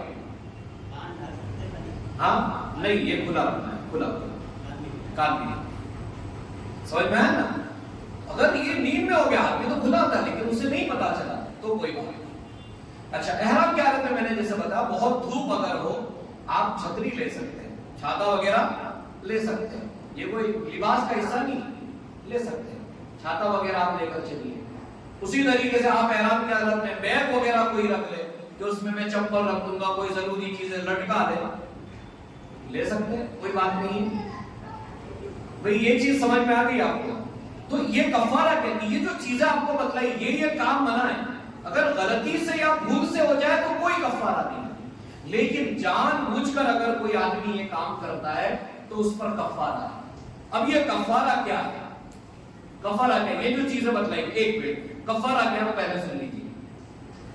یا تو آپ 3 دن کے روزے رکھیں, آدمی نے جان بوجھ کے ناخن کاٹ لیا, جان بوجھ کے خوشبو لگا لی, جان بوجھ کے بال وغیرہ کاٹ لیے, جو چیزیں احرام میں منع تھی اگر آپ نے جان بوجھ کر لی, یہ جو 5 چیزیں بتا رہا ہوں وہ سب نہیں, ان 5 چیزوں میں سے اگر کوئی چیز آپ جان بوجھ کر لیتے ہیں تو اس کا کفارہ یہ ہے, یا تو 3 دن آپ کو روزے رکھنے پڑیں گے. کتنے روزے؟ 3 دن کے روزے رکھتے ہیں. یا اگر آپ 3 دن کے روزے نہیں رکھتے ہیں تو آپ کو 6 مسکینوں کو ایک وقت کا کھانا کھلا دینا. 6 جو بیچارے غریب آدمی ہیں اس کو ایک ٹائم کا کھانا کھلا دینا. یا اگر یہ نہیں ہے تو تب دینا. تو 3 دن کے روزے رکھ لینا, یا 6 جو مسکین ہے, مسکین جو 6 آدمی اس کو کھانا کھلا دو یا دم دے دو. تو 3 میں سے کوئی بھی ایک آپ کفارہ دے سکتے ہیں. وہیں پہ دینا ہے. ہاں وہیں پر آپ کھلا دیں. نہیں آپ وہیں پر ہوتا. ہاں ارے بہت ملتے ہیں, کیا بات کرتے ہیں آپ, دیتے تھک جائیں گے, آپ کے پیچھے بھاگ کر دیں گے. جی ہاں دیکھیے اس میں ایسا ہے کہ آپ کو پتا ہے کہ آپ کریں گے تو بال گریں گے. جب ہم کو پتا ہے کہ کرنے سے بال گریں گے تو پھر ہم کو نہیں کرنا ہے, گریں گے. اچھا جی ہاں کس کو؟ ہاں وہ کر سکتے نہیں, وہ اس کے لیے کوئی حرج نہیں, اس کے کان کھلے رہے کوئی بات نہیں. لیکن جو ڈھانکنے کا معاملہ آئے گا اس میں پورا ڈھک جائے گا اجنبی کے سامنے. مسئلہ ہے اجنبی کے سامنے, جب اجنبی آ جائے سامنے تو پھر وہ آپ کا یہ حصہ جو ہے وہ ڈھکا ہوا ہونا ضروری ہو. جانور وہی جو ہوتے ہیں وہاں پر چھوٹے سے جو دوپٹہ باندھتی ہے اس میں کان بھی ڈھک جاتے ہیں, صرف یہ چہرہ اس کا کھلا رہتا ہے, اس کے بعد چادر ڈال سکتی ہے. ہاں اس کے اوپر سے ڈالیں گے. چھوٹے سے دوپٹہ باندھتے ہیں اس میں کان اس کے اتنا حصہ کھلا رہتا ہے, اس کے بعد چادر ڈال دیتے. کوئی بات نہیں, لگ جائے اس کا کوئی مسئلہ نہیں. اصل میں اسپیشلی باندھنا, اوپر سے جو ڈال لیتے ہیں اس میں کوئی حرج نہیں. اچھا ابھی اور چیز باقی, احرام میں اور کیا نہیں کر سکتے. احرام کے اندر اور چیز جو بنا ہے وہ ہے جانور کا شکار کرنا. شکار کرنا بھی احرام کی حالت میں منع ہے. اب آپ سوچتے ہیں بھائی آج یہ مسئلہ کیوں بیان کیا جا رہا ہے؟ ارے بھائی پہلے زمانے میں جب لوگ حج کرتے تھے تو مہینوں 2 مہینہ چلے جاتا تھا ایک جگہ سے دوسری جگہ جانے میں, اونٹوں پر جا رہا آدمی تو راستے میں یہ سب مسئلے بھی اس کے ساتھ آ جاتے تھے. تو کسی جانور وغیرہ کا شکار نہیں کرنا چاہیے. اچھا اور ابھی بھی ہوتا ہے ایسا نہیں, بہت سارے لوگ دیکھتے ہیں کبوتر بڑا اچھا ہے, وہاں کبوتر بہت ملتے ہیں, تو ایسا بھی کچھ لوگ کو اگر پتا نہ ہو تو اس میں چلا جائے. تو شکار نہیں کرنا ہے کسی جانور کا, اور شکار کرنے میں مدد بھی نہیں کرنا ہے. آپ خود تو نہیں کر رہے ہیں لیکن آپ دوسرے کو کہہ رہے دیکھو یہ شکار کرنا نہیں ہے اور شکار کرنے میں مدد بھی نہیں کرنا ہے. تو بھائی اس میں کیا ہوگا, اگر کسی نے شکار کر لیا یا کسی نے جو ہے شکار کرنے میں مدد کر لی تو اس کا کیا ہوگا, اس کا کفارہ یہ ہے کہ ویسا ہی جانور آپ کو صدقہ کرنا پڑے گا. جیسا جانور آپ شکار کرتے ہیں یا جیسا جانور شکار کرنے میں آپ مدد کرتے ہیں تو اس کا کفارہ یہ ہے کہ ویسا ہی جانور آپ کو صدقہ کرنا پڑے گا, صدقہ کرنا پڑے گا. اچھا احرام کی حالت میں اور جو چیزیں منع ہے ان میں سے یہ ہے منگنی کرنا یا کروانا. رشتے کرنا یا کروانا یہ منع ہے. اسی طریقے سے نکاح کرنا یا کروانا. دیکھیے یہ سب چیزیں بھی ہوتی ہیں. بھئی آدمی ہے بہت سارے لوگوں کے ساتھ حج کرنے گیا، اور وہاں جانے کے بعد جو ہے اس کو کوئی آدمی ہے اپنے لڑکوں کے ساتھ گیا، لڑکی کے ساتھ گیا، وہاں دوسری بھی فیملی آئی ہے. انسان حاجیوں کے ساتھ رہتے رہتے اسے لگتا ہے بھئی اچھا کرانا ہے، تو وہاں پر کبھی کبھی ایسی بات ہو جاتی، چلو بھئی یہی رشتہ طے کر لیتے ہیں. تو احرام کی حالت میں منگنی کرنا منع ہے، اور اسی طریقے سے کروانا بھی منع ہے، اور اسی طریقے سے نکاح کرنا بھی منع ہے اور کروانا بھی منع ہے. یہ نہیں کرنا چاہیے. لیکن اگر کسی سے یہ غلطی ہو جائے تو بھئی اس کا کیا کفارہ ہے؟ تو یہ ہے کہ اس کا کفارہ توبہ استغفار ہے. اس کا کفارہ صرف کیا ہے؟ توبہ استغفار. انسان کو توبہ کرنی چاہیے، استغفار کرنا چاہیے، اپنے گناہ کی معافی مانگنی چاہیے کہ یہ اس سے ایک کام غلط ہو گیا. اسی طریقے سے احرام کی حالت میں اپنی اہلیہ سے، اپنی وائف سے بوسوں اور کنار سے دور رہنا، بوسا وغیرہ اس سے دور رہنا چاہیے. اس میں کچھ چیزیں ہیں میں یہ سمجھتا ہوں. دیکھیے جو میں کہنا چاہتا ہوں کہ اگر کوئی بھائی ہو تو وہ بعد میں پوچھ لے. یہاں پر چھوٹے چھوٹے بچے بھی ہیں، تو یہ خاص کر اہلیہ کے تعلق سے ایک جو مسئلے آتے ہیں بیوی کے متعلق، تو اگر کسی بھائی کو پوچھنا ہے تو بعد میں انشاءاللہ پوچھ سکتے ہیں، نمبر وغیرہ دیں گے. یہاں بچے بیٹھے ان کا بھی خیال رکھنا ضروری ہے. اچھا، ایک چیز یہ ہے کہ عورت کے لیے خاص کہ بھئی اگر عورت کو حیض آ جاتا ہے تو کیا عورت کو مان لیجئے کہ بھئی عمرہ کے لیے جانا ہے اور اس کو حیض آ گیا، تو کیا وہ نیت نہیں کرے گی؟ نیت کرے گی. عورت کو حیض آ جانے کے بعد سارے کام وہ کرے گی جو کام حاجی کرتے ہیں، جو کام عمرہ کرنے والے کرتے ہیں. اگر اس کو کوئی کام عورت کو احرام کی حالت میں نہیں کرنا ہے تو وہ طواف نہیں کرنا ہے اور نماز نہیں پڑھنی ہے.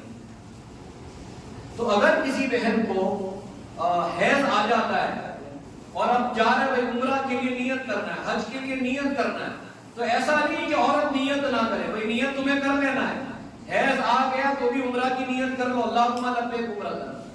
حج میں ہے، حیض آ گیا کوئی بات نہیں، اللہم لبیک حجن. عورت کیا ہے؟ نیت کر لے گی اور سارے اعمال کرے گی، سب کچھ کر سکتی ہے عورت حیض کی حالت میں. لیکن کیا نہیں کرے گی بھائی؟ طواف نہیں کرے گی، نماز نہیں پڑھے گی.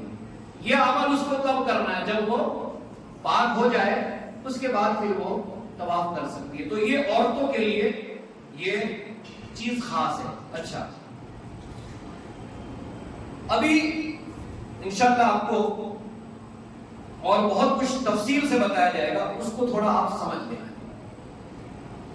اب یہاں ایک مسئلہ اور ہے، وہ مسئلہ ہے مردوں کے لیے خاص کر کے یہ جو جوتے چپل جو ہم پہنتے ہیں وہ کیسا ہونا چاہیے. تو جو چپل جوتے وغیرہ ہم پہنتے ہیں اس کے لیے دیکھیے جو شرط ہے وہ شرط یہ مردوں کے لیے بتلا رہا ہوں، عورتوں کے لیے نو پرابلم. مردوں کے لیے یہ ہے کہ مرد کے دونوں ٹخنے کھلے ہونے چاہیے. آپ چپل یا جو بھی پہنتے ہیں آپ کو کیا کرنا ہے؟ اپنا ٹخنا جو ہے یہ ٹخنا کھلا ہونا چاہیے. یہ چیز احرام کی حالت میں آپ کا جو ٹخنا ہے یہ ٹخنا آپ کو کھلا رکھنا ہے، یہ ٹخنا آپ کو کھلا رکھنا ہے. اچھا، اب بہت ساری بات میں ابھی اور آپ کو بتلا رہا ہوں. بہت سارے لوگ آپ کو کنفیوز کریں گے، بہت سارے مسئلے مسائل میں آپ کو پریشان بھی کر سکتے ہیں. بھئی صابن وغیرہ کئی لوگ منع کریں گے، صابن نہیں، صابن استعمال مت کرو، اس میں سے خوشبو آ رہی ہے. دیکھیے میں آپ کو بتلا رہا ہوں، صابن صاف کرنے کا ذریعہ، صابن خود خوشبو نہیں ہے. احرام کی حالت میں اگر آپ کو لگتا ہے بھائی میں صابن استعمال کروں، اچھے سے نہا لوں، نہا سکتے ہیں صابن سے، ہاتھ دھو سکتے ہیں. خوشبو جو بنا ہے وہ خوشبو ہے، کئی لوگ صابن بھی استعمال نہیں کرتے. اچھا، احرام کے بارے میں، اور یہ ہمارے بھائی نے بھی پہلے سوال پوچھا کہ احرام کی 2 چادریں آپ نے لی، احرام آپ نے پہن لیا، پہلے دن آپ نے احرام پہنا، بہت گرمی لگی آپ کو، یا آپ کا احرام میلا ہو گیا، اس پہ کچھ گر گیا، تو کیا آدمی اپنا احرام بدل سکتا ہے؟ بدل سکتا ہے. احرام بدل سکتے ہیں. آپ کا احرام تھا وہ گندا ہو گیا, اس کی جگہ آپ دوسرا احرام پہن. احرام کی حالت میں آپ نہا سکتے ہیں.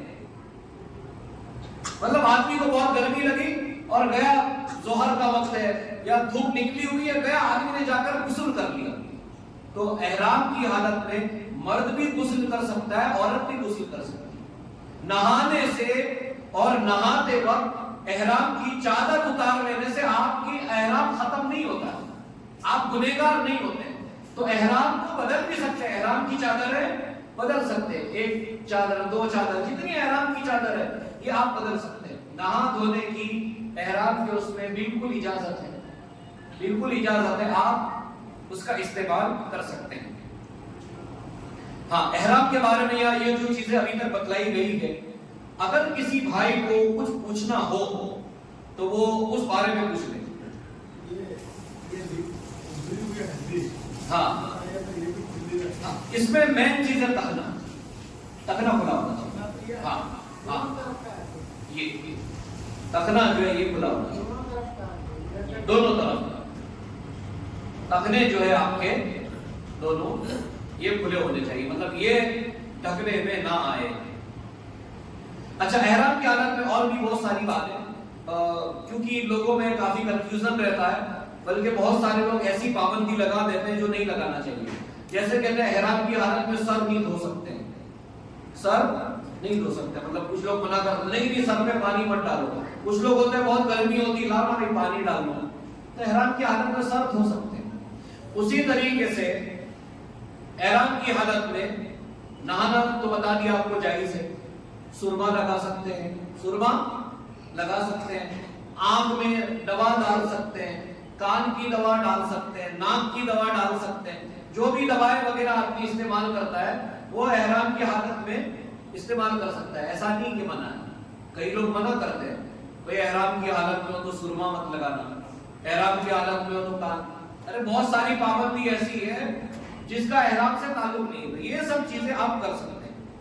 اسی طریقے سے میں نے بتایا چھتری وغیرہ, چھاتا وغیرہ استعمال کرنا, بہت دھوپ ہوتی ہے آپ استعمال کریے, بے شک لے کر بھی جائیے, آپ استعمال کر سکتے ہیں دھوپ سے بچنے کے لیے.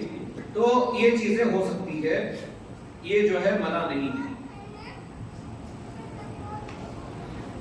اچھا, اب احرام ہم لے لیتے ہیں اور آپ کو پریکٹیکلی طریقہ بتلایا جائے گا کہ کس طریقے سے ہم سب سے پہلے اپنا عمرہ کریں گے, کعبہ کا طواف کس طریقے سے ہوگا, صفا مروہ کی سعی کس طریقے سے ہوگی, یہ آپ کو پریکٹیکلی بتائی جائے گی. اس بارے میں جو کچھ بتایا گیا ہے, آپ کے ذہن میں دماغ میں کوئی سوال ہو تو آپ کر سکتے ہیں.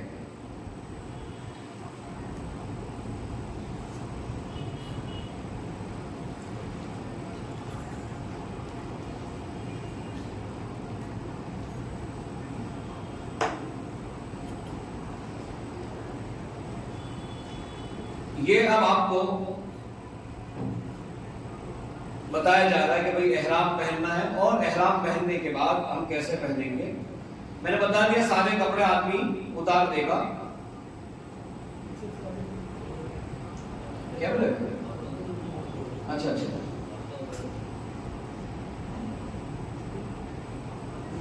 ٹھیک ہے, 2 چادریں لینی ہے, ٹھیک ہے. مرد حضرات ہیں, میقات پر پہنچنے سے پہلے آپ احرام پہن لیں. میقات پر جیسے مدینہ میں میقات ہے ذوالحلیفہ, مدینہ میں اکثر یہ ہوتا ہے کہ اس میقات پر بہت دیر تک بس وغیرہ روکتے ہیں, تو وہاں تو مسئلہ نہیں کہ آدمی اگر وہیں اتر کر کے نہا دھو کر کے اگر احرام پہن لیتا ہے ٹھیک ہے. لیکن ابھی آپ جب فلائٹ سے جائیں گے آپ کو موقع نہیں ملے گا, احرام پہلے سے ہی پہن گے.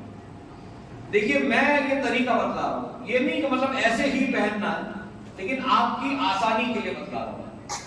یہ چادر کا حصہ تھوڑا پیچھے سے لے جائے, پیچھے, یہ ایسا اس لیے کہہ رہا ہوں تاکہ یہ سطر آپ کا رہے. بہت سارے لوگ, کچھ لوگ ایسے ایسے ایسے کرتے ہیں, یہ چھوڑ دیتے ہیں, یہ صحیح سے نہیں باندھتے ہیں. ایسا نہیں کرنا, یہ پیچھے سے لائیں تاکہ یہ برابر آ جائے. پھر یہ چادر کا حصہ آگے لے لیجیے، ناف کے اوپر باندھیے، احرام ناف کے اوپر باندھیے، یہ آپ نے باندھ دیا۔ اچھا، احرام میں مردوں کے لیے کیا بھائی، ٹخنے سے نیچے نہیں جانا ہے، احرام بھی ٹخنے سے نیچے نہیں جانا چاہیے، ٹخنے سے نیچے، یہ احرام ہم نے پہن لیا۔ اچھا، اب یہ بیلٹ ویسے میرے کو نہیں آئے گا، آپ اپنے حساب سے لے لیں، یہ بیلٹ وغیرہ ہے، یہ اس سے آپ ٹائٹ کر سکتے ہیں احرام۔ اچھا، یہ بیلٹ ایسا بھی ہوتا ہے، اور بھی 2-3 طریقے کے آتے ہیں پیچھے۔ اچھا، یہ بیلٹ اور بھی 2-3 طریقے کے آتے ہیں، یہ جو بیلٹ ہے تو یہ اس کے لیے ہوتا ہے کہ بھئی آدمی اس کے پاس موبائل وغیرہ ہے، کچھ پیسے وغیرہ ہے، تو آدمی اس میں رکھ لیتا ہے، ضروری چیز ہے، تو اس سے آپ کا احرام ٹائٹ ہو جائے گا۔ تو اب ہم یہ نہیں کہیں گے کہ یہ احرام نہیں پہن سکتے، بھئی یہ احرام جو ہے اس کو ٹائٹ کرنے کے لیے مضبوط ہو جائے۔ پھر وہ دوسری چادر دیجیے۔ اچھا،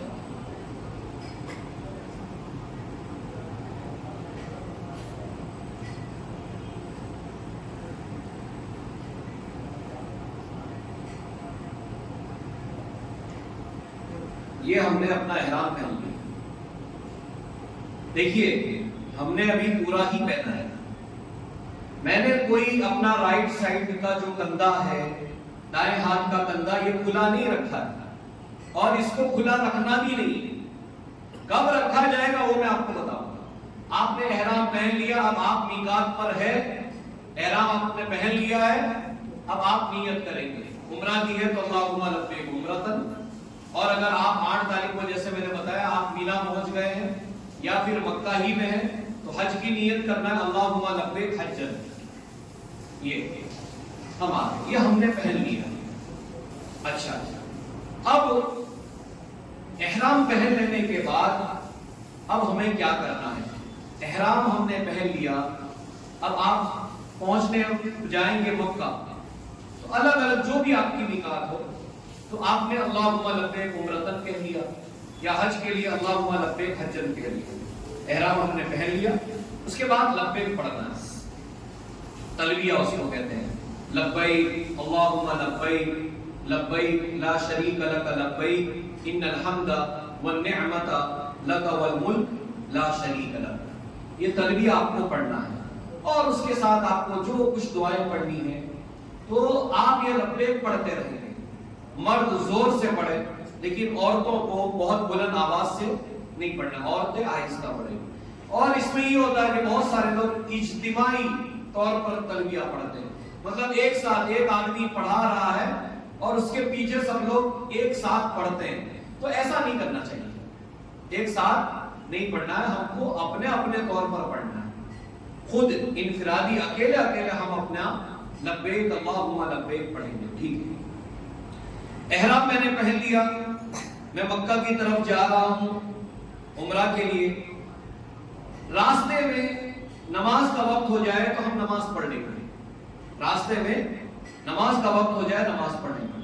خیال کیا رکھنا ہے، یہ کندھا نہیں کھولنا ہے، یہ دانا کندھا ابھی اس کے لیے بتا رہا ہوں کہ بہت سارے لوگ احرام جیسے پہنا وہیں سے شروع کر دیتے ہیں، بس پہن لیا، کچھ لوگ یہی ممبئی ایئرپورٹ سے بیٹھے گے یہیں سے کر لیں گے، کچھ جن کو احمد آباد سے جانا وہ یہیں سے، نہیں، ایسا نہیں کرنا ہے، آپ پورا ڈھک کر کے رکھیں گے، پورا راستے میں جو بھی نمازیں پڑھنی آئے نماز پڑھنی، جو بھی نماز کا وقت ہو جائے وہ نماز آپ کو راستے میں پڑھ لینی ہے۔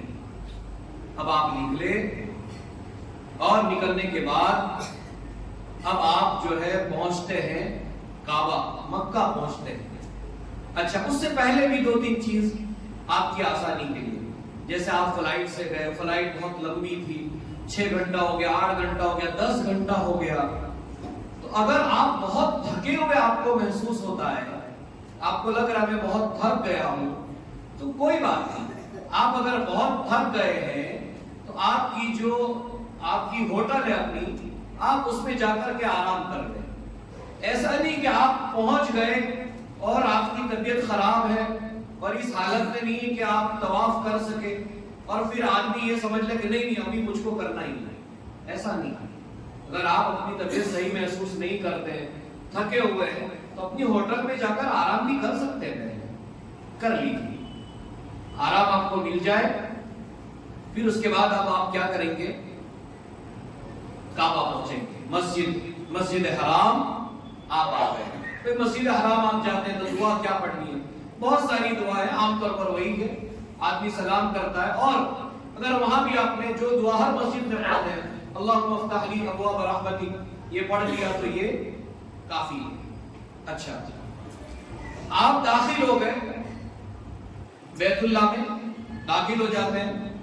اب داخل ہو جانے کے بعد جو چیز آپ کو آپ کے ذہن میں ہونی چاہیے، جیسے بھائی نے بھی سوال کیا کہ آدمی اگر جاتا ہے اور اس کی نظر اگر کعبہ پر پڑتی ہے تو وہ دعا کر سکتا ہے یا نہیں کر سکتا ہے؟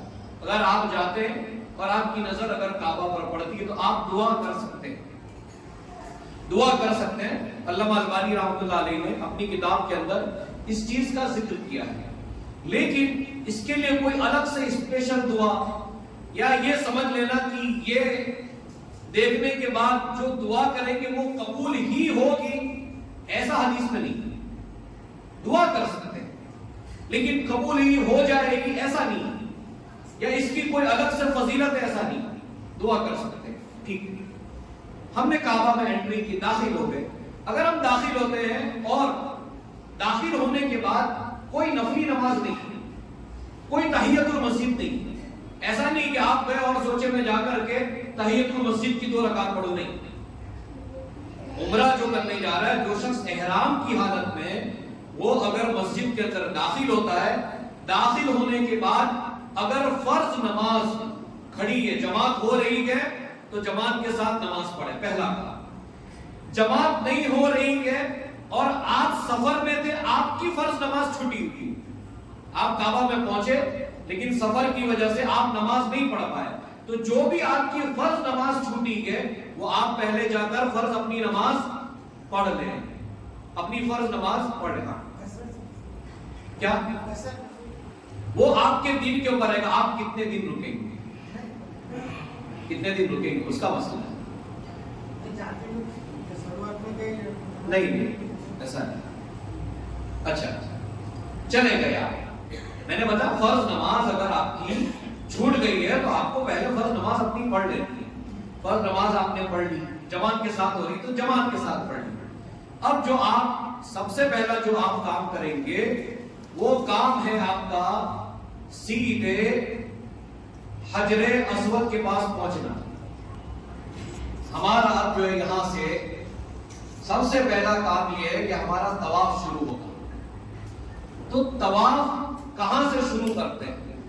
اچھا تو ہم سیدھے آئیں گے اس کو کہا جاتا ہے، تو ہم سیدھے آئیں گے حجر اسود کے پاس، کعبہ کے پاس آئے، یہ حجر اسود۔ اچھا حجر اسود کے پاس پہنچنے کے بعد بسم اللہ کی اللہ اکبر، ایک بسم اللہ کی اللہ اکبر بول کر ہم طواف شروع کریں۔ اچھا ایک بات آپ سمجھ لیں، آپ اگر اس کو چومنا چاہے، ہاں وہ میں بتا رہا ہوں، اگر آپ اس کو چومنا چاہے چوم سکتے ہیں، لیکن بہت بھیڑ ہوگی شاید موقع نہ ملے۔ کوئی اگر ہاتھ لگانا چاہے تو ہاتھ لگا سکتا ہے۔ اگر آپ نے ہاتھ لگایا ہے، آپ صرف لگایا، چوم نہیں پائے منہ سے، صرف ہاتھ لگایا ہے آپ نے، تو بھی آپ صرف ہاتھ لگایا آپ نے حجر اسود، ہاتھ آپ نے لگایا، ہاتھ لگانے کے بعد آپ اپنے ہاتھ کو چوم سکتے ہیں، یا ہاتھ بھی نہیں لگا سکا آدمی تو صرف لکڑی لگا دینا، لیکن چومنا نہیں ہے اس کے بعد، یا پھر دور سے ہی اشارہ کرنا ہے۔ یہ جو اشارہ کرتا ہے چومتے ہیں یہ نہیں، ہر اشارہ کر بسم اللہ اللہ اکبر، یہ اس طریقے سے چومنا ہاتھوں کو نہیں، یہ اس وقت ہے جب آپ اس کو ہاتھ لگا لیں۔ ٹھیک ہے، ہم یہاں پہنچ گئے، بسم اللہ کی اللہ اکبر بول کر ہم شروع کریں گے۔ ٹھیک ہے آگے بڑھیں. اچھا دیکھیے میں بہت آسان لفظ استعمال کروں گا, یہاں بہت ساری چیزیں ہیں, میں نہیں چاہتا ہوں کہ آپ سمجھ لیں بس. اچھا اگر آپ کو نیچے جگہ ملی, حجر اسود آپ نے دیکھ لیا تو آسانی ہے, بسم اللہ الرحمن الرحیم. حجر اسود نہیں دیکھ پائے تو نیچے بھی گرین پٹے لگے ہوتے ہیں, وہیں سے آپ کو شروع کرنا ہے. اسی طریقے سے اوپر بھی گرین لائٹ جلتی ہے, پٹے بھی لگے ہوتے ہیں, تو وہ پہچان ہے کہ بھئی آپ کا طواف یہاں سے شروع ہوگا, طواف یہاں سے شروع ہوگا. تو کعبہ ہمارے بائیں طرف, اب ہم بسم اللہ اللہ اکبر بول کر ہم نے طواف کرنا شروع کیا. اب اس میں آپ یہ دیکھیے کہ اب یہاں سے لے کر کوئی بھی دعا آپ مانگ سکتے ہیں, کوئی بھی دعا پڑھ سکتے ہیں. انسان طواف کرتے ہوئے کوئی بھی دعا مانگ سکتا ہے. آپ کو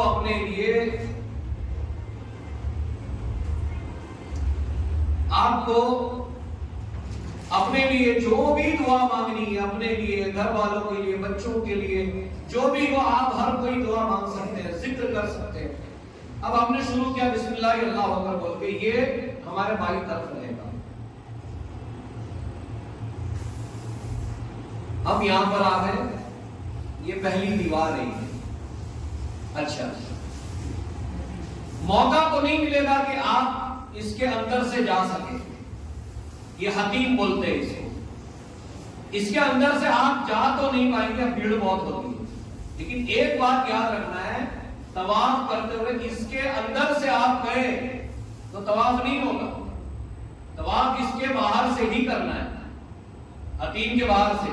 اس میں اندر سے نہیں جا سکتے, کیونکہ یہ حتیم جو ہے یہ خود کعبہ کا حصہ ہے, یہ خود کعبہ کا حصہ ہے. آپ یہاں پہنچے کوئی بھی دعا پڑھتے ہوئے, یہ پہلی دیوار آ گئی. پھر یہاں سے ہم یہاں آئے, یہاں پر آ گئے, کوئی بھی دعا پڑھی. پھر چلتے چلتے ہم یہاں آ گئے, یہ تیسری دیوار ہے, اس لیے میں 4 دیواروں کے حساب سے سمجھا رہا ہوں. پھر تیسرے اس سے چلتے چلتے ہم جو آتے ہیں, پھر آخری دیوار بچتی ہے, یہ ہے رکن یمانی اور یہ حجر اسود. تو یہ حجر اسود پر پہنچنے سے پہلے رکن یمانی اور حجر اسود, اس کے بیچ میں یہ جو آخری جو کونا آ رہا ہے, اس کے بیچ میں ہم کو ربنا آتنا فی الدنیا حسنہ وفی الآخرۃ حسنہ وقنا عذاب النار, کچھ بھی پڑھیے, لیکن یہاں پر آپ کو یہ دعا پڑھنی چاہیے, اور ساتھ میں آپ کچھ بھی پڑھ سکتے ہیں. ہاں بار بار بھی آپ پڑھ سکتے ہیں, بار بار بھی پڑھ سکتے ہیں, یا ایک بار پڑھیے. تو یہ یہاں پر یہ رکن یمانی ہے, آخری کونا ہے, اور یہ حجر اسود, اس کے بیچ میں جو دعا پڑھی جائے گی اس کو یہ ربنا آتنا فی الدنیا حسنہ وفی الآخرۃ حسنہ وقنا عذاب النار. اب یہاں پہنچے, ایک چکر ہو گیا. پھر یہاں پہنچنے کے بعد دوبارہ حجر اسود کے پاس بسم اللہ اللہ اکبر. اچھا ایک چیز اس میں چھوٹی جو میں آپ کو بتا رہا ہوں, وہ ہے رمل کرنا. رمل یہ کہ پہلے 3 چکر میں جو مرد ہے ان کو تیزی کے ساتھ چلنا, تیزی کے ساتھ چلنا, عام چال سے تیز چلنا, تھوڑا اڑ کر کے. تو یہ رمل کرنا, یہ 3 چکر میں رہے, اور یہ مردوں کے لیے, عورتوں کے لیے نہیں ہے. تو پہلے 3 چکر میں رمل کریں گے, تیزی کے ساتھ چلیں گے, اور یہ بسم اللہ اللہ اکبر بول کے پھر دوسرا ہمارا شروع ہوگا, پہلے 3 چکر. اچھا رمل کے اندر بھی یہ جو تیزی سے جو چلنے کا معاملہ ہے, یہ بھی ایسا ہے کہ دیکھیے ہمارے تیز چلنے کی وجہ سے کسی کو دھکا لگ سکتا ہے, کسی کو تکلیف ہو سکتی ہے, تو نہیں کرنا ہے. بہت بھیڑ ہے جس کا آدمی چل مشکل سے سکتا ہے, تو پھر وہاں پر تیزی سے چلنے اور دوڑنے کا مسئلہ نہیں ہے, آرام سے, کسی کو تکلیف نہیں دے سکتے. تو یہ اس کا خیال رکھنا ہے, طواف ہو یا صحیح کرنا ہو, کسی کو تکلیف مت دو, تکلیف نہیں دینا. پھر ہمارا یہ دوسرا چکر شروع ہوتا ہے, ایسے ہی ہوگا بسم اللہ کی اللہ اکبر, بسم اللہ کی اللہ اکبر. ہاں اگر غصہ دینے کا موقع ملتا ہے دے سکتے ہیں, کبھی بھی دے سکتے ہیں, وہ تو غصہ دینے کا, ہاتھ لگانے کا کبھی بھی کر سکتے ہیں. اسی طریقے سے ہمارا دوسرا چکر ہوگا، کوئی بھی دعا ہم پڑھیں، پڑھتے پڑھتے آئے اور آنے کے بعد پھر ہم یہاں پہنچیں گے حجر اسود کے پاس، تو تیسرا چکر، دوسرا، تیسرا، چوتھا، 7 چکر ہو گئے۔ ہاں، رکن یمانی، ہر چکر میں رکن یمانی اور حجر اسود کے درمیان ہم کو یہ دعا پڑھنی ہے ہر چکر میں۔ ربنا آتنا فی الدنیا حسنہ وفی الآخرۃ حسنہ وقنا عذاب النار۔ جب 7واں چکر ہو تو آپ بسم اللہ اللہ اکبر کہہ کر نکل جائیں۔ 7 یہی ختم ہوں گے، نہیں حجر اسود پر، حجر اسود پر 7 چکر ہو جائے، ٹھیک ہے۔ آگے جانے سے پہلے میں بتا رہا ہوں، جیسے یہ جو 7 چکر ہے، اس کے بیچ میں اگر نماز کا ٹائم ہو جاتا ہے، نماز کا ٹائم کبھی 3 چکر میں ہو گیا، کبھی 4 میں ہو گیا، تو اگر نماز کا ٹائم ہو جاتا ہے تو مردوں کو یہ کندھا کھلا نہیں رکھنا ہے۔ فرض نماز کا ٹائم ہو جائے تو آپ فرض پڑھ لیں گے، کندھا اپنا آپ ڈھکا ہوا ہی رکھیں گے، اور جہاں تک آپ نے طواف کیا تھا وہیں سے پھر آپ آگے شروع کریں گے۔ نہیں، نئے کا وہ کوئی مسئلہ نہیں، نہیں نماز میں کچھ نہیں، کوئی چیز نہیں، احرام صرف احرام ہی رہے گا، کوئی نہیں، نماز کے حالت میں بھی کوئی ٹوپی، کوئی چیز نہیں، احرام بالکل کوئی چیز نہیں۔ اچھا، طواف ہمارا مکمل ہو گیا۔ طواف مکمل ہونے کے بعد ہم کو تعلیم یہ دی گئی ہے کہ بھئی مقام ابراہیم، یہ رہا مقام ابراہیم، اس کے پیچھے ہم کو 2 رکعت نماز پڑھنی ہے، 2 رکعت نماز۔ پہلی رکعت میں سورہ فاتحہ اور قل یا ایھا الکافرون۔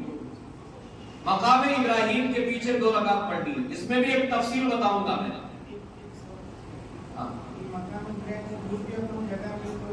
ہاں، وہی میں بتانے جا رہا ہوں۔ مقام ابراہیم کے پیچھے 2 رکعت پڑھنی ہے، اگر خالی ہو تو، جگہ نہ ملے تو پھر آپ کہیں بھی پڑھ لیں، جگہ نہ ملے۔ اچھا، اس میں یہ ہوتا ہے کہ وہاں لوگ روکتے بھی ہیں، کیونکہ جب ہم وہاں کھڑے ہو جاتے ہیں تو دوسرے لوگوں کو طواف کرنے میں پریشانی ہوتی ہے، تو ہمیں کسی کو پریشان نہیں کرنا ہے۔ اس کے پیچھے یا پھر کہیں پر بھی جہاں جگہ ملتی ہے وہاں 2 رکعت آپ کیا کریں گے؟ نماز پڑھ لیں گے۔ اچھا، یہ نماز جو کہ میں نے بتا دیا، طواف ختم ہوتے ہی یہ کندھا ڈھانک لینا ہے۔ طواف ختم ہو گیا، کندھا ہمارا ڈھک جانا چاہیے، پھر سے کندھا ڈھکا ہوا، اور طواف کے بیچ میں نماز کا ٹائم ہو جائے تو بھی کندھا ڈھانک لینا ہے۔ اب یہ کندھا بس طواف شروع کرنے سے پہلے ہمارا کندھا کھلا رہتا ہے، اور طواف ختم ہو گیا اس کے بعد کندھا ہمارا ڈھک جاتا ہے، اس کے بعد پھر کھولنے مولنے کا معاملہ نہیں۔ مقام ابراہیم کے پیچھے 2 رکعت نماز پڑھیں۔ پہلی رکعت میں قل یا ایھا الکافرون پڑھیں گے، اور قل یا ایھا الکافرون، سورہ فاتحہ قل یا ایھا الکافرون۔ دوسری رکعت میں سورہ فاتحہ اور قل هو اللہ احد، سورہ اخلاص، یہ 2 رکعت پڑھنی ہے۔ یہ 2 رکعت آپ پڑھ لیں، اب وہ ہے ہی ہر کی رکوع سجدہ آپ اپنے حساب سے کر لیں آپ۔ اچھا، یہ 2 رکعت پڑھنی ہے۔ اس 2 رکعت کے بارے میں بھی ایک مسئلہ میں آپ کو بتا رہا ہوں۔ بہت سارے لوگ یہ کرتے ہیں کہ اگر طواف عصر کے بعد ختم ہوا ہے، طواف اگر عصر کے بعد ختم ہوا ہے تو پھر لوگ یہ 2 رکعت نہیں پڑھتے ہیں، کہتے ہیں کہ نہیں، عصر کے بعد کوئی نفلی نماز نہیں ہے، تو وہ نہیں پڑھتے۔ تو میں بتانا یہ چاہتا ہوں، یہ کوئی عام نفلی نماز نہیں، یہ سببی نماز بولتے ہیں، مطلب یہ کسی وجہ سے پڑھی جا رہی ہے، یہ خاص نماز۔ تو جب بھی آپ کا طواف ختم ہو، جس وقت بھی آپ کا طواف ختم ہوگا، اس وقت آپ کو 2 رکعت نماز پڑھنی ہے۔ آپ اس میں نہیں رہیں گے یہ وقت میں منع ہے، اس میں منع ہے، نہیں، ختم ہوا آپ کو 2 رکعت یہ نماز پڑھ لینی ہے، 2 رکعت نماز آپ کو پڑھ لینی ہے، 2 رکعت نماز پڑھ لیجیے۔ نماز پڑھنے کے بعد پھر آپ زمزم پینے کے لیے جائیے، نماز پڑھیے اور زمزم پیجیے۔ اب زمزم کی بہت ساری حدیث ہے، بہت ساری حدیث ہے کہ زمزم جس نیت سے پیا جاتا ہے اللہ تعالیٰ اس کی وہ نیت قبول کرتا ہے۔ دعائیں مانگیے، کتنی بیماریوں سے شفا ہے. بہت سارے لوگ زمزم کو پیتے بھی ہیں. کچھ لوگوں نے بیماری کے طور میں بھائی ہاتھ میں تکلیف تھی تو ہاتھ میں لگایا, کسی کو سینے میں تکلیف تھی تو کسی نے سینے میں زمزم لگایا. تو یہ زمزم شفا ہے. زمزم کیا ہے؟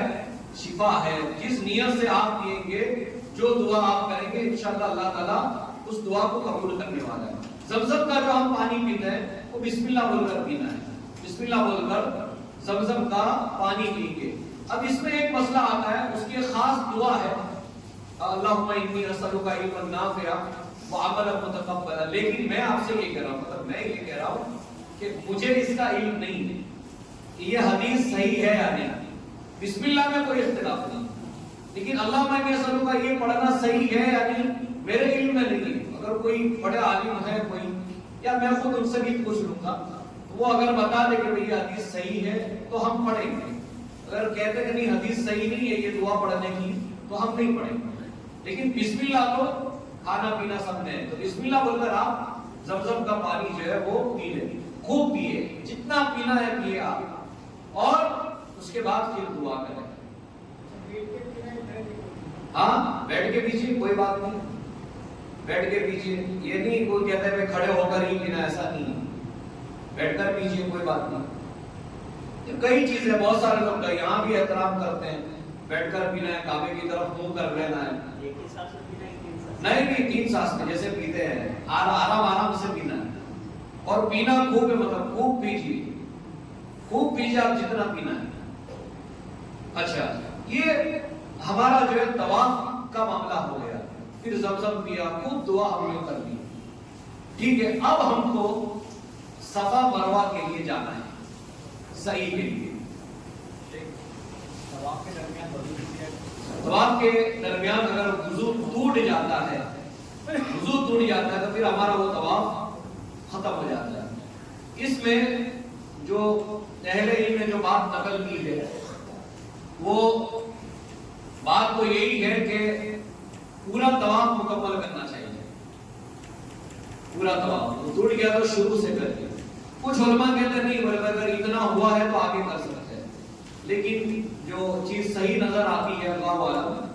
دیکھیے میں آپ کو آج ایک بات یہ بتا رہا ہوں, کچھ مسئلے ہم بتلاتے ہیں تو ہو سکتا ہے وہ ہمارے علم کے مطابق, لیکن میں آپ سے یہ کہہ رہا ہوں کہ بہت بڑے بڑے علماء موجود ہیں. ہم نے جتنی کوشش کی قرآن حدیث سے ہی آپ کو بتلایا ہے, لیکن کسی مسئلے کے اندر کنفیوژن رہتا ہے یا تحقیق کا ایک معاملہ رہتا ہے. تو اگر آپ کو جو بات ملتی ہے اس میں کوئی اچھا عالم آپ کو دلیل سے بتلا دے تو آپ کو میری بات نہیں لینا, اس کے پیچھے مت پڑے رہنا. تو یہ 2-3 مسئلے ہیں, اس میں سے ایک یہ بھی معاملہ ہے کنفیوژن والا. لیکن ہمیں کیا کرنا ہے, جو بھی بتلائے, جو دلیل سے آپ کو بتلا دے, قرآن حدیث سے صحیح بات بتلا دے, آپ کو بات لے لینی. اگر ایسے 2-3 مسئلے تو میں کوشش کروں گا جو 2-3 بہت بڑے عالم ہیں ان سے انشاءاللہ رابطہ کر کے آپ کے یہ کنفیوژن دور کرا سکتا ہوں. اچھا ٹھیک ہے بھائی, تو یہ 2 طریقے بتلاتے ہیں. اس کے لیے ہم اپنی طرف سے نہیں کرتے کیونکہ شریعت کا معاملہ. میں آپ کو بول کر جو ہے خود گناہ میں نہیں ڈالنا چاہتا, کوئی بوجھ اپنے ساتھ نہیں لے سکتا ہوگا. وہ اسی مطابق آگے صفا مروہ کا آنا. ٹھیک ہے, وہ ابھی اب ہو گیا.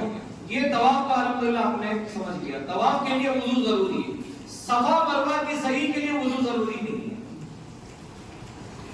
یہ بات سمجھ لینا چاہیے. طواف کے لیے تو وضو شرط ہے, وضو شرط ہے. جو علماء کرام نے جو کہا کہ بھئی طواف کے بیچ میں وضو ٹوٹ جائے مکمل کرنا چاہیے, مکمل پھر سے سارے طواف کرو, تو اس کی وجہ یہی بیان کرتے ہیں. جیسے آپ نماز پڑھتے ہیں, نماز میں اگر آپ کا وضو ٹوٹ جاتا ہے, مان لو کہ بھئی میرا اگر تیسری رکعت میں وضو ٹوٹ گیا ہے اور پھر میں جا کے وضو کرتا ہوں اور آگے نماز میں مل جاتا ہوں, تو یہ نہیں میں گنوں گا کہ میں نے تو پہلی 2 رکعت پالی تھی, تیسری میں چلا گیا. تو ہم یہی کہتے ہیں کہ ہماری 3 چھوٹی ہوئی. 3 ہی مانتے نا بھائی. نماز آپ پڑھ رہے ہیں, آپ نے 2 رکعت نماز پڑھ لی اور تیسری رکعت میں آپ کا وضو ٹوٹ گیا, پھر آپ جاتے ہیں وضو بنانے کے لیے. تو جب آپ دوبارہ آتے ہیں تو آپ یہ تھوڑی کرتے کہ میں خالی تیسری چوتھی پڑھوں گا, پہلی 2 تو مجھے مل گئی تھی. ایسا نہیں کرتے آپ, دوبارہ ساری پڑھتے ہیں. تو جتنی بعد میں آپ کو ملتی اسی کو گنتے ہیں آپ. جیسے چوتھی رکعت آپ کو مل گئی تو آپ ایک ہی رکعت لیتے ہیں, پہلی کی 3 رکعتیں آپ نہیں لیتے. 3 رکعتیں پہلی کی آپ نہیں لیتے بلکہ اس کو دہراتے ہیں، یہ چیز ہے۔ اچھا، صفا مروہ کی صحیح کے لیے وضو شرط نہیں ہے، جو کہتا ہے اس کو دلیل دینی چاہیے، دلیل سے چلتا ہے دین، ایسے نہیں چلتا، دلیل ہونی چاہیے۔ تو صفا مروہ میں اگر آپ کا وضو ٹوٹ گیا ہے تو اس کے لیے پریشان ہونے کی ضرورت نہیں، صفا مروہ کی آپ صحیح کر سکتے ہیں۔ طواف کے لیے وضو شرط ہے، بغیر وضو کے طواف نہیں کیا جا سکتا۔ تھوڑا صفا مروہ کا طریقہ بتلا بھی، اتنا تو کھینچنے کا 5 منٹ، اگر تھوڑا سا لیٹ ہو جائے کیونکہ حاجی مقصد پورا ہو جائے گا، تو اس میں کیا پھر بعد میں خالی وہ حج کے دن بچیں گے، پریکٹیکلی جو اصل طریقہ ہے وہ ہمارا ختم ہو جائے گا۔ ٹھیک ہے، دیکھیے اب سب کچھ ہم نے کر لیا، اب دوبارہ صفا مروہ کی جب صحیح کے لیے جانا ہے تو ہم کو دوبارہ حجر اسود کے پاس آنا ہوگا، یہ ایک روایت میں موجود ہے۔ حجر اسود کے پاس ہم دوبارہ آئیں گے، استلام کریں گے، اشارہ کریں گے، پھر وہاں سے ہم صفا مروہ کی طرف جائیں گے۔ کہ بسم اللہ اللہ اکبر پڑھ سکتے ہیں، وہ ایسا کچھ نہیں، وہ اب صفا مروہ کی نہیں، اب صفا مروہ وہی آتا ہے حجر اسود کے پیچھے، حجر اسود کے پیچھے جو ہے وہ آتا ہے صفا مروہ، پیچھے سائڈ میں یہ کعبہ ہے، کعبہ کے پیچھے طرف میں حجر اسود کی طرف یہ آئے گا صفا مروہ۔ تو اب ہم صفا مروہ کی طرف ہم کو جانا ہے، تو ہم کیسے جائیں گے؟ تو آدمی حجر اسود کعبہ کے پاس سے نکل کر کے اب وہ صفا مروہ کی طرف جاتا ہے۔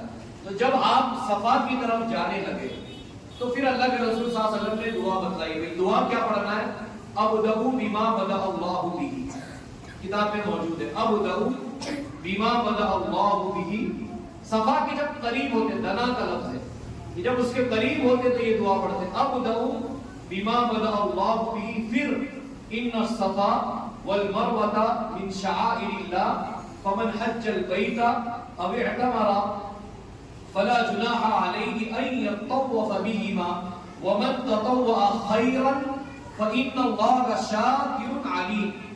پھر اوپر اب چڑھ رہے، اوپر قریب پر اب اوپر چڑھ رہے، اللہ اکبر اللہ اکبر اللہ اکبر، لا الہ الا اللہ وحدہ لا شریک لہ، سے چڑھ رہے، اوپر چڑھ گئے، لا الہ الا اللہ وحدہ لا شریک لہ لہ الملک ولہ الحمد وہو علی کل شیء قدیر، لا الہ الا اللہ وحدہ انجز وعدہ ونصر عبدہ وہزم الاحزاب وحدہ۔ ایک مرتبہ آپ نے پڑھی، یہ دعا آپ نے پڑھی، پھر صفا پہ پہنچنے کے بعد کعبے کی طرف رک کر کے چہرہ کر کے آپ دعا مانگ سکتے ہیں، دعا مانگ سکتے ہیں۔ یہ دعا آپ نے پڑھی، یہ دعا 3 مرتبہ مانگی جا سکتی ہے، ایک مرتبہ بھی 3 مرتبہ۔ لا الہ الا اللہ وحدہ لا شریک لہ لہ الملک ولہ الحمد وہو علی کل شیء قدیر، لا الہ الا اللہ وحدہ انجز وعدہ ونصر عبدہ وہزم الاحزاب وحدہ۔ پھر آپ نے کعبے کی طرف رخ کیا، اور رخ کرنے کے بعد آپ جتنی دعا مانگنا چاہے، ہاتھ اٹھا کوئی بات نہیں، آپ اپنے لیے دعا مانگیے، گھر والوں کو جس کے لیے دوبارہ بھی اگر مانگنا ہو تو پھر آپ کو لا الہ الا اللہ وحدہ لا شریک لہ لہ الملک ولہ الحمد وہو علی کل شیء قدیر، لا الہ الا اللہ وحدہ انجز وعدہ ونصر عبدہ وہزم الاحزاب وحدہ، پھر دعا کریں۔ پھر تیسری مرتبہ لا الہ الا اللہ وحدہ انجز وعدہ، یہ جو میری دعا ہے۔ تو یہ دعا 3 مرتبہ آپ پڑھ سکتے ہیں، 3 مرتبہ آپ دعا مانگ سکتے ہیں۔ اب صفا سے مروہ کی طرف جانا ہے، یہ ہمارا پہلا چکر شروع ہوگا۔ صفا پر آپ آ گئے، یہ صفا ہے، حجر اسود کے پیچھے سے، کعبہ کے پیچھے سے نکل کر کے آئے، صفا پہنچ گئے، پہاڑی ہے۔ اب صفا سے مروہ جانا ہے، یہ پہلا چکر استعمال کہا جائے گا۔ اچھا ایک چیز آپ یہ دیکھ لیں، بہت سارے لوگ یہاں بھی غلطی کرتے ہیں، مطلب یہاں صفا سے شروع کیا، مروہ آیا، مروہ سے پھر صفا آیا، تو اس کو ایک مانتے ہیں، ایک مانتے ہیں، تو غلطی یہ کرتے ہیں کہ 14 مرتبہ اس کا وہ کر لیتے ہیں، جبکہ ایسا نہیں، صفا سے مروہ 1، مروہ سے صفا 2، صفا سے پھر مروہ 3، مروہ سے پھر صفا 4، صفا سے پھر مروہ 5، مروہ سے پھر صفا 6 اور صفا سے پھر مروہ 7۔ مروہ پر آ کر ہماری سعی ختم ہوگی۔ صفا مروہ کے بیچ میں یہ جو ہم چلتے ہیں اس کو سعی کرنا کہتے ہیں، یہ جو ہم چکر لگاتے ہیں اس کو سعی کرنا کہتے ہیں، ٹھیک ہے۔ اب وہ صفا پر آ گئے، پھر صفا سے مروہ کی طرف ہم جائیں گے، ہم جانا شروع کر رہے ہیں، چل رہے اب یہاں آ گئے۔ یہ جو 2 ہری لائٹیں دکھ رہی ہے وہاں پر پٹا بھی ہوگا نیچے زمین پر لگا ہوا، اس طریقے سے ان دونوں کے درمیان تیزی سے چلنا ہے اس حصے میں۔ ارے یہ اتنا نہیں ہے، وہاں زیادہ دکھے گا لیکن دونوں ہیں، ہمیں ان کے مقابلے میں کم ہے۔ یہ دونوں وہاں پر بھی پٹے بھی لگے ہوں گے، لائٹیں بھی اوپر لگی ہوگی، تو گرین لائٹیں وہاں بھی لگی رہے گی، اس کے درمیان آپ تیزی سے آپ کو چلنا ہے۔ پھر آپ آگے بڑھے، بڑھتے بڑھتے آپ مروہ پر آ گئے۔ اب جب مروہ پر پہنچتے ہیں، اچھا یہاں پہنچنے کے بعد یہ جو دعا ہم نے پڑھی تھی ان الصفا والمروہ، یہ یہاں نہیں پڑھنا ہے، یہاں نہیں پڑھنا ہے۔ مروہ پر آپ پہنچ جائے اور مروہ پہنچنے کے بعد وہی دعا پڑھنی ہے، لا الہ الا اللہ وحدہ لا شریک لہ لہ الملک و لہ الحمد وهو على كل شيء قدير لا اله الا الله وحده انجز وعده ونصر عبده وهزم الاحزاب وحده۔ یہ پڑھا، یہاں مروہ پر بھی پہنچنے کے بعد کعبے کی طرف رخ کرے آپ، اگر دیکھ سکتے ہیں تو دیکھیں، یہاں پر بھی آپ کو دعا کرنا ہے۔ ایک مرتبہ پڑھ کے دعا کی، 2 مرتبہ وہی دعا پڑھ کے دعا کی، اور 3 مرتبہ، تو یہ ایک چکر آپ کا ہو گیا۔ جو دعا وہی پڑھ کے وہی، ہاں بس وہ نہیں پڑھنا ہے، اب دعو بما بد اللہ بھی ان الصفا، یہ سب نہیں پڑھنا ہے، لا الہ الا اللہ وحدہ لا شریک لہ یہ پڑھنا ہے۔ اب پھر یہاں سے مروہ سے ہم آئیں گے صفا کی طرف، یہ ہمارا دوسرا چکر ہے۔ پھر اس مقام پر پہنچ گئے، وہاں پر میں نے بتایا ہری لائٹ لگی ہوئی ہے اور اس کے درمیان تیزی سے ہم کو پھر سے چلنا ہے۔ چلتے چلتے ہم صفا پر آ گئے اور پھر صفا پر پہنچنے کے بعد وہی دعا پڑھنی ہے، لا الہ الا اللہ وحدہ لا شریک لہ لہ الملک و لہ الحمد وهو علی کل شیء قدیر، اور کعبے کی طرف رک کر کے آپ جو اس کی طرف رک کر کے جو دعا مانگنا چاہتے ہیں آپ مانگ سکتے ہیں۔ اس طریقے سے کرتے کرتے آپ کا 7واں چکر اور جو صحیح ہے وہ مروہ پر آ کر ختم ہوگی۔ آپ مروہ پہنچ گئے، اب یہاں پہنچنے کے بعد آپ کا جو ہے عمرہ پورا ہو گیا، عمرہ پورا ہو گیا۔ اب اس کے بعد کیا کام بچتا ہے، وہ ہے واجب۔ واجب یہ ہے کہ بھئی مرد کو اپنے پورے بال چھوٹے کر لے یا منڈوا لے، چھوٹے چھوٹے کر پورے بال، وہ نہیں جو بہت سارے لوگ کرتے ہیں، کچھ لوگ خالی اتنے لیتے ہیں، اتنے چوتھائی کا بولتے ہیں اتنا ہی کاٹیں گے، تو مرد کو وہ نہیں چلے گا، بال مرد کو پورے کٹوانے، پورے بال کٹوانے یا منڈوا لے، اور عورتوں کو ایک کور کے برابر، ایک کور یعنی جو اس کے جو بال ہیں عورتوں کے اس کو پیچھے سے وہ لپیٹ لے، لپیٹ کر کے ایک کور، یہ ایک کور اتنے بال جو ہے عورت کاٹ لے گی۔ اتنا کر لیا، اتنا کرنے کے ساتھ ہی آپ کا عمرہ ختم ہو گیا۔ عمرہ کیا ہو گیا؟ ختم ہو گیا۔ اب احرام کی ساری پابندی ختم ہو گئی، جو جو چیزیں احرام کی حالت میں منع تھی اب وہ ساری پابندیاں ختم ہو جائیں گی، ساری پابندیاں ختم، عمرہ ختم۔ اب آپ کو انتظار کرنا ہے 8 ذی الحج کا، 8 ذی الحج کا۔ اس درمیان اگر آپ کو موقع ملتا ہے تو نفلی طواف جتنے چاہے کر سکتے ہیں، سیدھے سمپل لباس میں صرف طواف کرنا ہے، اس میں پھر صفا مروہ کی صحیح نہیں ہے۔ آپ نفلی طواف کریے اور جب 7 چکر ہو جائے تو ایک طواف مکمل ہو گیا، اس کے بعد پھر آپ 2 رکعت نماز مقام ابراہیم کے پیچھے پڑھ لیں، یہ کرنا ہے۔ صفا مروہ کی صحیح کے بعد بھی 2 رکعت نماز نہیں، صفا مروہ کی صحیح کے بعد کوئی نماز نہیں، لوگ پڑھتے ہیں لیکن صفا مروہ کی صحیح کے بعد کوئی نماز نہیں ہے۔ پھر آپ نفلی طواف کریں، دوسری چیز دیکھیے، مکہ میں آپ رہیں گے تو مکہ میں آپ رہیے، اور آپ کہیں بھی مکہ میں نماز پڑھتے ہیں 1,00,000 نماز کا ثواب ملے گا.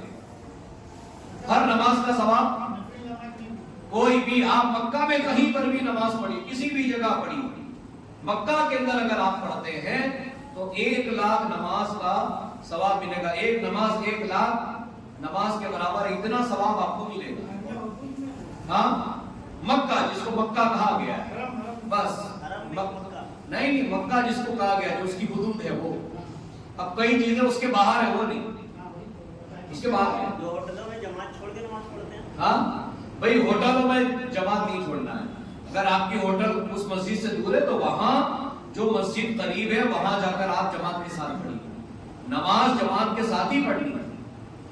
آدمی ہوٹلوں میں رہتے ہوئے یہ سوچے کہ میں کعبہ نہیں پہنچ پا رہا ہوں، بیت اللہ نہیں پہنچ پا رہا ہوں، تو پھر کسی مسجد میں نہیں پڑھوں گا، یہ بات بالکل غلط ہے. جہاں بھی آپ رہتے ہیں وہاں مسجد میں جماعت کے ساتھ نماز پڑھنا ضروری ہے. جماعت کے ساتھ نماز نہ پڑھنے والا گنہگار ہے، نہیں چھوڑ سکتے. پھر وہاں جا کر بہت سارے مسئلے ہوتے ہیں، جیسے ایک دو چیزیں، نماز کا بھی وقت ہو رہا ہے، کوئی کہہ رہا ہے کعبے کو پیٹھ نہیں دکھانا چاہیے، ہاں پیٹھ نہیں دکھانا چاہیے. تو کتنے لوگ تو بھائی جدھر ہوٹل ہے تو وہ ادھر ہی چلے گا، ایسے ہی چلے گا، وہ سیدھا چلیں گے ہی. کوئی ایسا کچھ نہیں ہے. کعبے کو پیٹھ دکھانے سے کیا ہوگا؟ کیا ہوگا؟ کعبے کو پیٹھ دکھانا کوئی گناہ نہیں. جو بڑے بڑے گناہ جس کو اللہ اس کے رسول نے کہا یہ گناہ ہے، آدمی ان گناہوں سے نہیں بچتا ہے.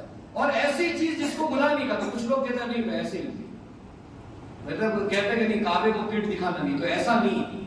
اگر کوئی یہ کہتا ہے کعبے کو پیٹھ نہیں دکھانا ہے تو پھر اس کو دلیل دینی چاہیے، بتانا چاہیے کہ ہمارے نبی نے یہ بات کہاں ذکر کی، کس حدیث کی کتاب میں یہ لکھا ہے کہ کعبہ کو پیٹھ نہیں دکھا سکتے، یہ دکھانا چاہیے. تو بہرحال ایسی کوئی چیز نہیں ہے. سونے کے معاملے میں بھی بتا رہا ہوں، ابھی ہمارے یہاں بہت ہوتا ہے، نہیں کعبے کی طرف پیر نہیں جانا چاہیے. بھائی جس چیز کا احترام کرنا ہے اور جو چیز نبی نے سکھائی آدمی وہ نہیں کر رہا، ان گناہوں سے نہیں بچ رہا ہے. اور یہ کہہ رہے کعبے کی طرف جو پیر نہیں کر سکتے، کہیں نہیں، کسی حدیث نہیں. لوگ کہتے ہیں قبلے کی طرف بھی پیر کر کے نہیں سو سکتے، کہیں نہیں ہے. تو بات لے کر آؤ، ہمارے نبی نے کہاں لکھا ہے؟ کسی نے فرمایا، فلاں نے فرمایا، وہ نہیں. آپ بتائیے حدیث فلاں کتاب میں، حدیث کی یہ کتاب ہے، یہ بات لکھی ہوئی، اگر وہ حدیث صحیح ہے تو اس کو مان لیا جائے، عمل نہیں کرے گا. لیکن نہیں ہے تو آپ زبردستی کوئی عمل جو ہے اس پر نہ ڈالیں. اچھا ایک عمل میں بتلا دیتا ہوں، وہ بتانا بھی ضروری ہے. بہت سارے لوگ خاص کر جن کو اولاد نہیں ہوتی ہے، ان کو بھی دیکھا گیا ہے کہ کچھ عمل یہاں سے بتلاتے ہیں. بہت سارے لوگ جو جاتے ہیں کہتے ہیں کہ ایک دھاگا پہن لو احرام کی حالت میں، کہتے ہیں طواف کرتے ہوئے ایک دھاگا پہن لو. اگر کسی کو اولاد نہیں ہے تو اور دھاگا پہن لینے کے بعد جب ایک طواف ہوگا تو اس کی ایک گرہ لگا دو. ہاں ایک گرہ لگا دو. کہتے ہیں دھاگا پہن لینا ہے اور اولاد نہیں ہے تو ایک طواف ہوا، ایک گرہ لگا دو، ایک گانٹ مار دی، دوسرا ہوا لگا دو. کہتے ہیں اس سے اولاد ہوگی. نعوذ باللہ، ایسا کچھ نہیں ہے. اولاد دینا اللہ کے ہاتھ میں. آپ طواف کر رہے ہیں، دعا کریے ربی هب لی من الصالحین. انسان دعائیں کرے، ورنہ کوئی دھاگا باندھنے سے اولاد ہوگی، یہ تصور بالکل غلط ہے. ایک چیز اور جو بہت غلط ہوتی وہاں پر، وہ کبوتر کے دانے کا مسئلہ ہے. تو بڑے افسوس کے ساتھ کہنا پڑتا ہے کہ یہ کبوتر کو لوگ جا کر دانے کھلاتے ہیں. ٹھیک ہے کھلائیے، کوئی بات نہیں، لیکن عقیدہ یہ ہوتا ہے کہ وہ جو کبوتر جو دانے کھاتا ہے تو دانے کھانے کے بعد جس دانے کو کھا کر کبوتر چھوڑ دے، یہ عقیدہ پایا جاتا ہے. یہ کوئی ایسے بات نہیں کر رہا ہوں. تو ان دانوں کو لوگ چنتے ہیں، اس میں دیکھتے ہوئے کون سا دانا ہے جس کو کبوتر نے کھا کے چھوڑ دیا، وہ دانے پھر لے کر کے آتے ہیں، اس کو پھر آدمی کھاتا ہے. کہتے ہیں اس سے اولاد ہوگی. نہیں، اولاد دینے والا اللہ تعالیٰ ہے. یہ ایسے کوئی عمل نہیں ہے اس کے اندر انسان پریشان نہ ہو. اللہ نے کہا للہ ملک السماوات والارض یخلق ما یشاء یہب لمن یشاء اناثا ویہب لمن یشاء الذکور. اللہ جس کو چاہتا ہے بیٹیاں دیتا ہے، اور جس کو چاہتا ہے اللہ تعالیٰ بیٹوں سے نوازتا ہے. او یزوجہم ذکرانا و اناسا, اور اللہ تعالیٰ جس کو چاہتا ہے بیٹیاں بھی دیتا ہے اور بیٹے بھی دیتا ہے. وَيَجْعَلُ مَن يَشَاءُ عَقِيمًا, اور اللہ تعالیٰ جس کو چاہتا ہے پانچ بنا دیتا ہے, بے اولاد رکھتا ہے. یہ اللہ کی طرف سے ایک آزمائش ہوتی ہے. تو حج کے درمیان جو ہے یا طواف کرتے ہوئے یا احرام کی حالت میں یہ سب عقیدے سے انسان کو بچنا چاہیے. الحمدللہ یہ عمرہ کا طریقہ ختم ہوا. پھر نماز پڑھنے کے بعد کھانا ہوگا, کھانے کے بعد نماز کے بعد کھانا ہے. اس کے بعد انشاءاللہ آپ کو حج کے 5 دن, یہ حج کے 5 دن ہمیں کیسے گزارنے ہیں, اور اگر کوئی رہنا چاہے تو 6 دن. یہ دن کی عبادتیں کیسے ہوں گی, طریقہ کیا ہے, وہ انشاءاللہ بتلا جائے گا. اور اس کے بعد مدینہ, کیونکہ حاجی لوگ عام طور پر جاتے ہیں, تو مدینہ کے جانے کے آداب کیا ہے, مدینہ کے اندر کون سے عمل کرتے